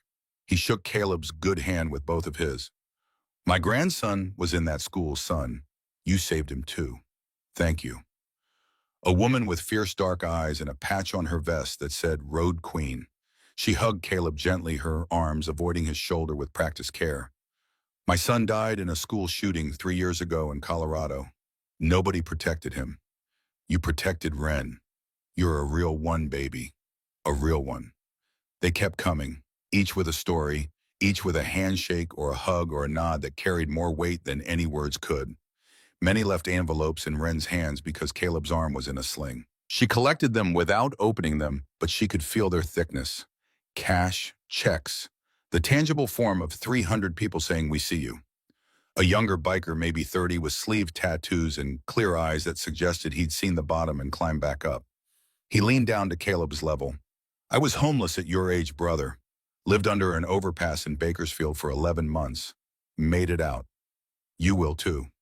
He handed Ren an envelope. First and last month's rent. Get yourself set up right. Another. College fund, kid. You're going somewhere. Another. New clothes. You deserve better than 3 shirts. Ren watched the pile grow in her arms. She was doing the math in her head. Envelope after envelope. Dollar after dollar. Life after life, touching the life of a boy who'd thought he was alone. After an hour after every single biker had paid respects, Gunnar raised his hand. Silence fell like a curtain dropping. Instant. Complete. We ride, he shouted. 300 engines roared to life at once. The sound was seismic. It vibrated in Ren's chest cavity, rattled the wheelchair, made the hospital windows sing. Every bike had Caleb's photo on the handlebars. Every rider wore their colors. Every face was pointed forward, toward the road, toward the ride, toward the future that was unfolding for a boy who hadn't had one 24 hours ago. Gunnar helped Caleb onto the back of his motorcycle, a massive black and chrome machine that looked like it had been forged rather than built. Ren mounted her own bike beside them, smaller but just as loud. She'd been riding since she was 14, taught by Gunnar in the empty parking lot behind the shop on Sunday mornings, when the world was quiet and the only sound was the engine and her father's voice saying, lean into the turn. Princess, trust the machine. Hold on with your good arm, Gunnar told Caleb. We're taking you home. They pulled out in formation. 2 long lines with Caleb at the center. 300 motorcycles moving through the streets of the city at a pace that was deliberate, ceremonial, sacred. People on sidewalks stopped and stared. Pulled out phones, filmed. Cars pulled to the curb to let them pass. A woman at a stoplight recognized Caleb from the news, the video, with 12 million views now, and put her hand over her mouth and cried. They rode to an apartment complex on Sycamore Street, A quiet building with clean lines and a courtyard with a fountain that actually worked. Wren had found it. She'd spent 3 hours on the phone the previous afternoon, calling every property management company in the county, explaining the situation, negotiating, leveraging the name Dalton in the one context where it opened doors instead of closing them. The property manager, a woman named Grace who rode a Sportster on weekends and knew Gunner by reputation, waived the deposit and the credit check and the proof of income and said, just bring the boy home. Building C, apartment 2, B, second floor. Corner unit. Windows facing east, which meant morning sun, which meant warmth, which meant a boy who'd spent 8 months shivering in a car would wake up every day with light on his face. Wren dismounted and helped Caleb off Gunner's bike. She reached into her jacket pocket and pulled out a key. Gold-colored. Ordinary. The most extraordinary ordinary object she'd ever held. 1 year paid in full, she said, placing it in his good hand. Fully furnished, close to school, close to the shop where you start work next week. Caleb looked at the key, turned it over in his fingers. His mouth opened and opened again, but nothing came out because language had limits and this moment had exceeded them.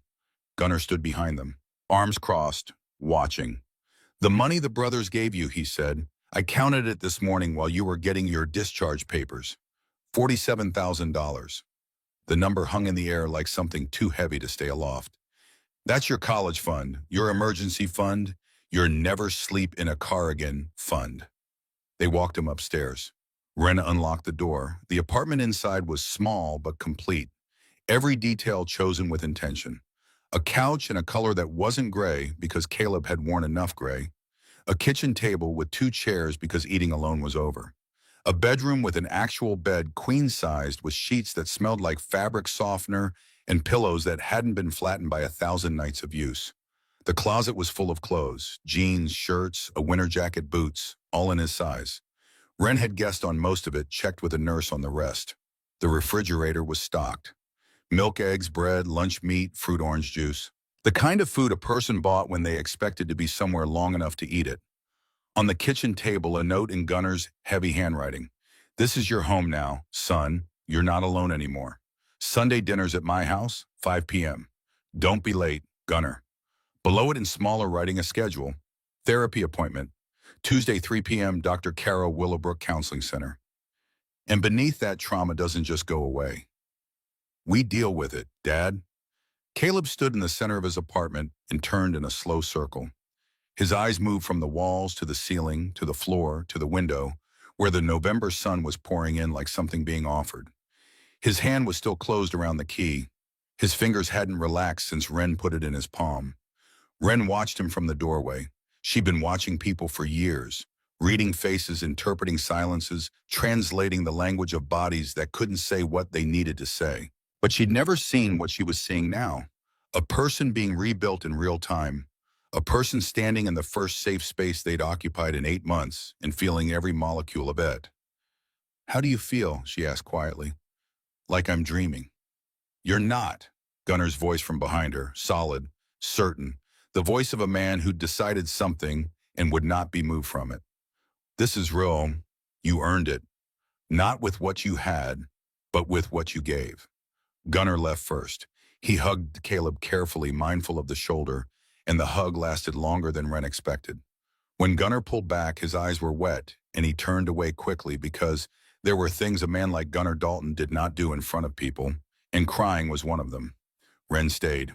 She sat on the couch while Caleb explored the apartment, watched him open the closet and stand there looking at the clothes hanging in a neat row, watched him open the refrigerator and stare at the food inside like it might disappear if he looked away. Watched him sit on the bed and press his hand into the mattress and close his eyes. Wren. Yeah.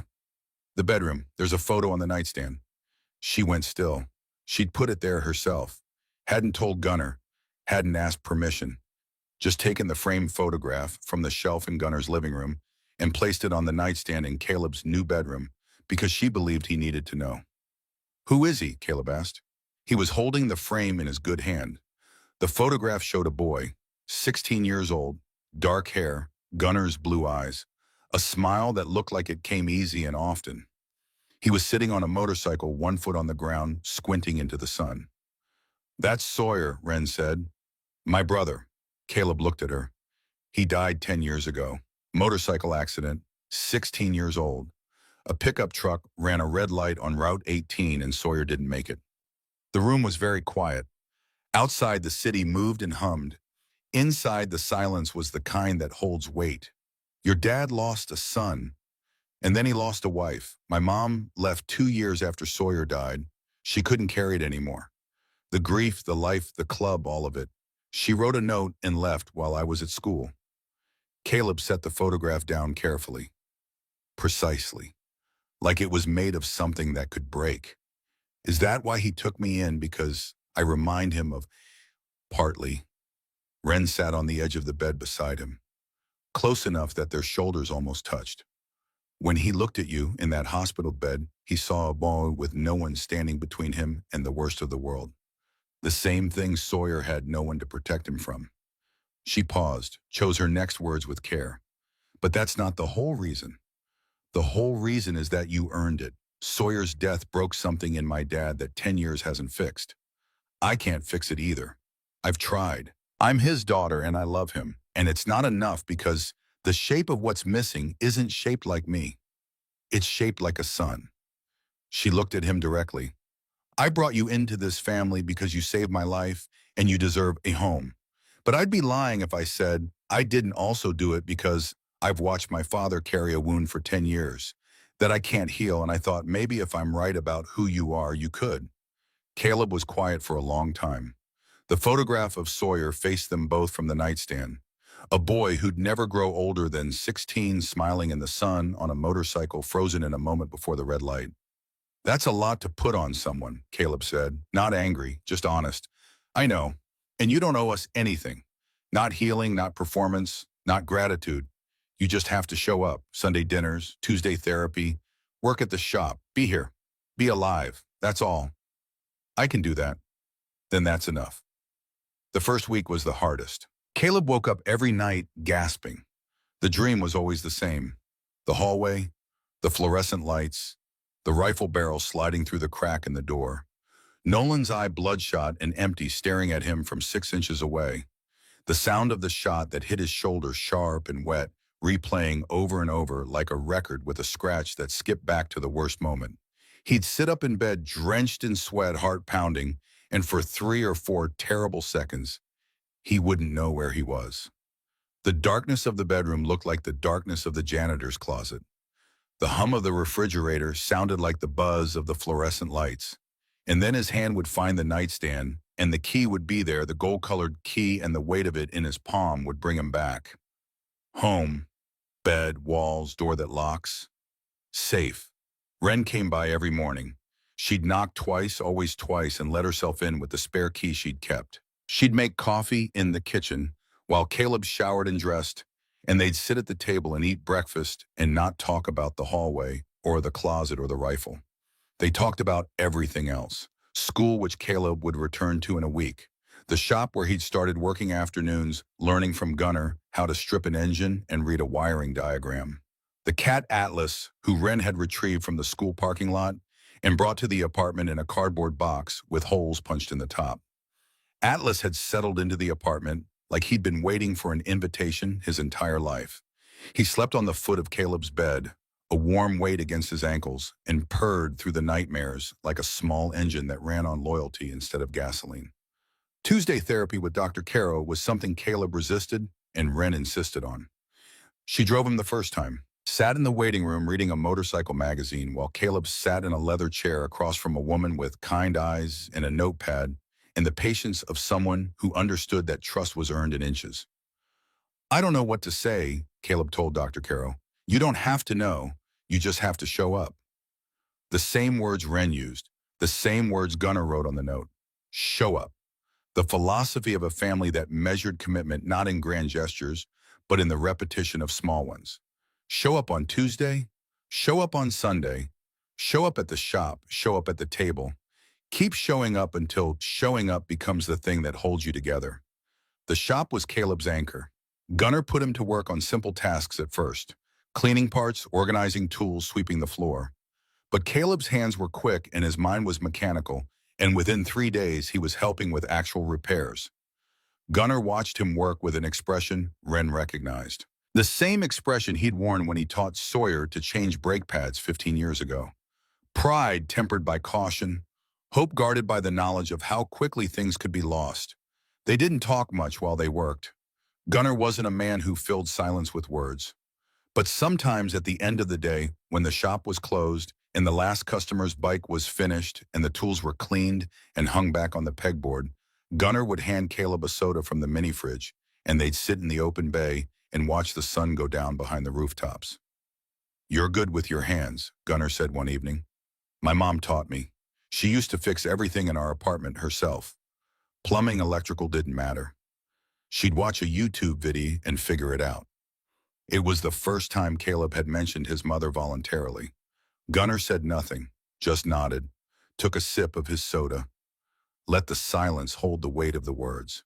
"She wasn't always using," Caleb continued. His voice was steady but thin, like a wire pulled almost to its breaking point. "She was a good mom for a long time. Then things got hard and she found something that made the hard go away. And the thing that made the hard go away became the hard." Gunnar was quiet for a long time. When he spoke, his voice was rough in a different way than usual. Rougher, like something had scraped the inside of his throat. Sawyer's accident wasn't an accident. Caleb looked at him and the driver of the truck was drunk. 11 in the morning and he was drunk. They tested him at the scene, .18, more than twice the legal limit. Gunnar stared at the sunset. His jaw was granite. He got 4 years, served 2, was out before the grass on my son's grave had time to settle. The bay was quiet except for the sound of traffic on the street outside. So I understand something about the distance between what should happen and what does happen. Between the system that's supposed to protect people and the reality of living in a world where it doesn't. He looked at Caleb. "That's why I build my own systems. That's why the club exists. Not for the reasons people think. Not for the headlines or the federal investigations or whatever the news says we are. We exist because some of us learned the hard way that the only people you can count on are the people who choose you." He finished his soda, crushed the can in one hand, stood up. "Sunday dinner, 5 o'clock. Ren's making cornbread. Don't be late." Sunday dinner became the axis around which Caleb's new life rotated. Every week, 5 o'clock, Gunnar's house. The dining room table was massive, hand-built from reclaimed barnwood by a biker named Dodge, who did carpentry when he wasn't riding. It sat 12, and every Sunday it was full. Ren cooked with the same intensity she brought to everything else. Ribs that she'd learned from Gunnar cornbread from a recipe that had been passed down through 3 generations of Dalton women and now survived only in Ren's hands because her mother had taken nothing with her when she left except herself. Coleslaw, baked beans, potato salad. The food of people who worked with their hands and ate with appetite. Dottie came, the waitress from the all-night diner where Caleb used to charge his phone and nurse a cup of coffee for 3 hours. She'd seen him 100 times sitting in the corner booth with his textbooks spread across the table, nursing one refill after another, while she pretended not to notice he couldn't afford to order food. She'd recognized him on the news, shown up at the apartment with a casserole dish the size of a suitcase, and declared that every Wednesday she'd bring dinner, and that arguing with Dottie was like arguing with weather. You could protest all you wanted. It was still going to rain. Some of the bikers came too. Rotating cast. Different faces each week, but always the same energy. Loud voices and louder laughter and stories that got more outrageous with each telling. They treated Caleb the way they treated each other. Without pity, without performance, without the careful softness that people used when they were handling someone they considered broken. They gave him work and food and a hard time about his haircut and expected him to give it right back. It was at the 3rd Sunday dinner that Caleb said grace for the first time. Gunnar asked. The table went quiet. 12 people, hands linked, heads bowed. Caleb's voice shook at first and then steadied. "Thank you for this food, for this family, for second homes and people who show up when it matters, for being seen when you have been invisible, for homes that aren't buildings, but people who choose you. Amen." Amen, the table echoed. Ren squeezed his hand under the table. Gunnar raised his glass. To Caleb, who taught us that courage doesn't ask what you have. It just asks what you're willing to give. Glasses clinked. People ate, the room filled with warmth and noise, and the particular kind of belonging that can't be manufactured or purchased or earned through any means other than showing up and being chosen by people who decide you matter. It was 3 weeks after the shooting on a Tuesday evening when Caleb's phone buzzed with a text from a number he hadn't seen in over a year. Saw the news, saw what you did, saw what happened after. Little bro, I'm proud of you. Mom would be too. Ledger, his older brother, 21 years old and gone since before their mother died, vanished into the kind of silence that could mean anything from prison to death to simply choosing to disappear. Caleb stared at the text for 20 minutes. Atlas purred on his lap. The apartment was warm. The key was on the nightstand. Everything was different, and Ledger's name on his phone screen was a doorway back to everything that had been the same. He called Ren. My brother texted me. Silence on the other end. Then Ledger, the one who disappeared. Yeah. What did he say? Caleb read the message aloud. When he finished, the silence returned. Heavier this time. Full of everything Ren knew about family and loss and the complicated math of loving people who left. What do you want to do? She asked. I don't know. Part of me wants to ignore it. He disappeared. He left me alone with Mom, and then Mom died and he wasn't there. I was 17 and homeless, and he was somewhere else not caring. And the other part remembers that he taught me to ride a bike and how to change a tire, and that he used to read to me when Mom was too high to put me to bed. Ren was quiet for a moment. When she spoke, her voice was careful, measured. The voice she used when she was about to say something she'd thought about for a long time. You know what I've learned from watching my dad miss Sawyer for 10 years and my mom disappear without looking back? What? People leave for reasons that don't have anything to do with you, and people come back for reasons that don't have anything to do with you either. The only question that matters is what you do when they're standing at the door. What would you do? I'd open the door, because I've seen what happens when people don't. My mom didn't open the door when my dad tried to reach her after Sawyer died. She walked away and kept walking, and now she's a woman I don't know in a place I've never been. I don't want that for you, Ma. Caleb texted Ledger back that night. Simple. Direct. I got a home now. Come see it. Sunday dinner 5 p.m. I'll send the address. Ledger's response came the next morning. 3 words. I'll be there. Ren told Gunnar. Gunnar said he'd set another place at the table. Didn't ask questions. Didn't hesitate. Just nodded and said the table was built for 12, and they'd only ever filled 11 of the chairs. Sunday arrived. Caleb was nervous in a way he hadn't been since the first dinner. He changed shirts 3 times, which was a luxury he still wasn't accustomed to. Ren came over early to help him prepare. She brought Atlas a new collar blue with a small silver tag engraved with his name and Caleb's address. The address, a physical location in the world that belonged to him. They drove to Gunnar's house together. The driveway was already full of motorcycles. Inside, the table was set. 12 plates, 12 glasses. The smell of ribs and cornbread filling the house like a blanket. At 4:55, a car pulled up that nobody recognized. An old Chevy pickup rust along the wheel well's engine knocking. The driver's door opened and a young man stepped out.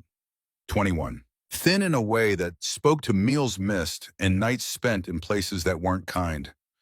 Caleb's jaw, Caleb's eyes, a different kind of weariness but the same bloodline running underneath it.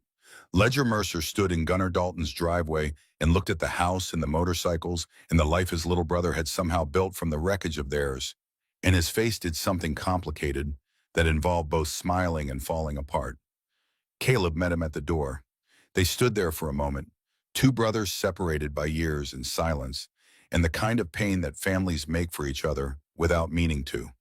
You look good, little bro. You look rough. Ledger laughed. It was a short sound, surprised like he'd forgotten laughter was something he could do. Yeah, been a hard couple years. I know. Come inside. There's food. They walked in together. The table made room.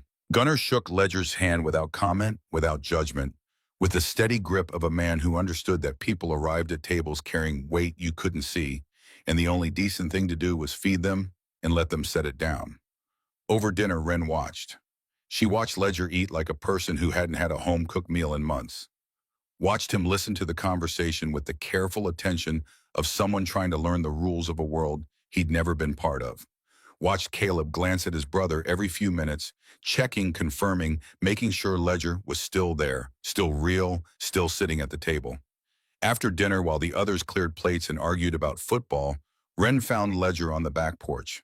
He was smoking a cigarette and staring at the darkening sky with an expression she recognized. The look of someone who'd been drowning and had just found something solid to stand on, but wasn't sure it would hold. "He talks about you," Ren said, leaning against the porch rail beside him. "I don't deserve that." "Maybe not, but he does it anyway." Ledger took a drag, let the smoke out slowly. "I left him. I couldn't handle what was happening with Mom, so I ran. And while I was running, she died and he ended up in a car. Yeah, I should have been there." "Yeah, you should have." He flinched. She didn't soften it. Ren Dalton had learned from a father who believed that the kindest thing you could do for a person was tell them the truth, even when the truth drew blood. "But you're here now," she continued, "and here is where it matters.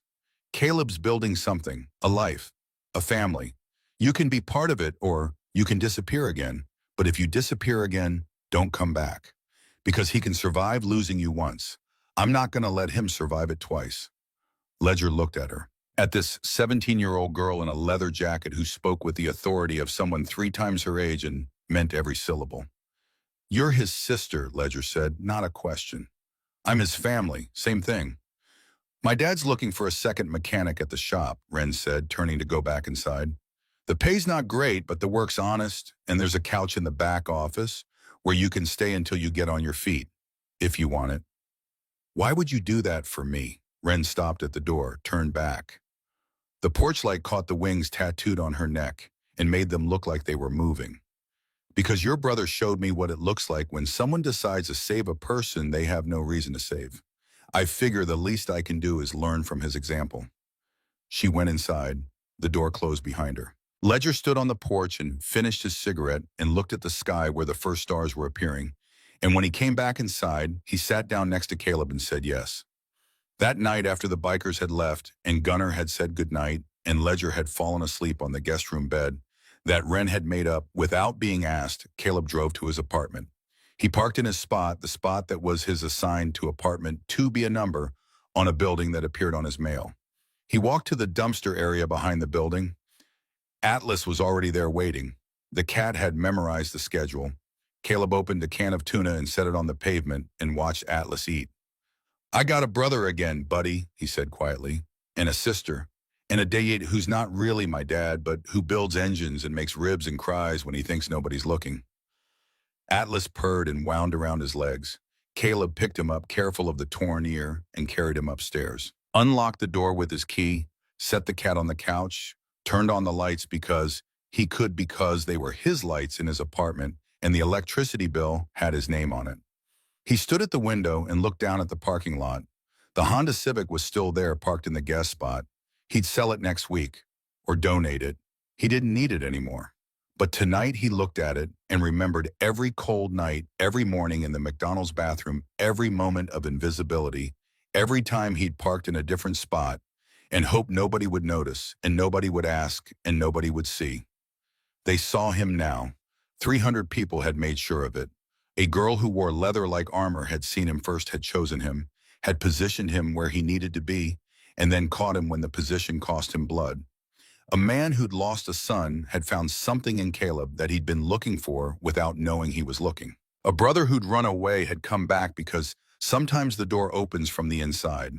Caleb's phone buzzed. "Ren, good night, brother," he typed back. "Good night, sister." Her response was immediate. "Sunday, 5 o'clock. Don't be late. Gunnar's rules."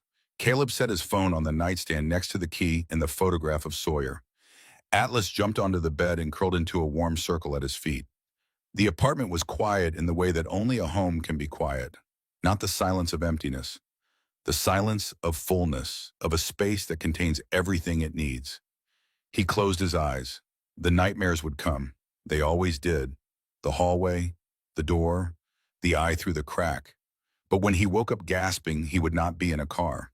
He would be in a bed in a home with a cat on his feet and a key on his nightstand and people who would answer if he called.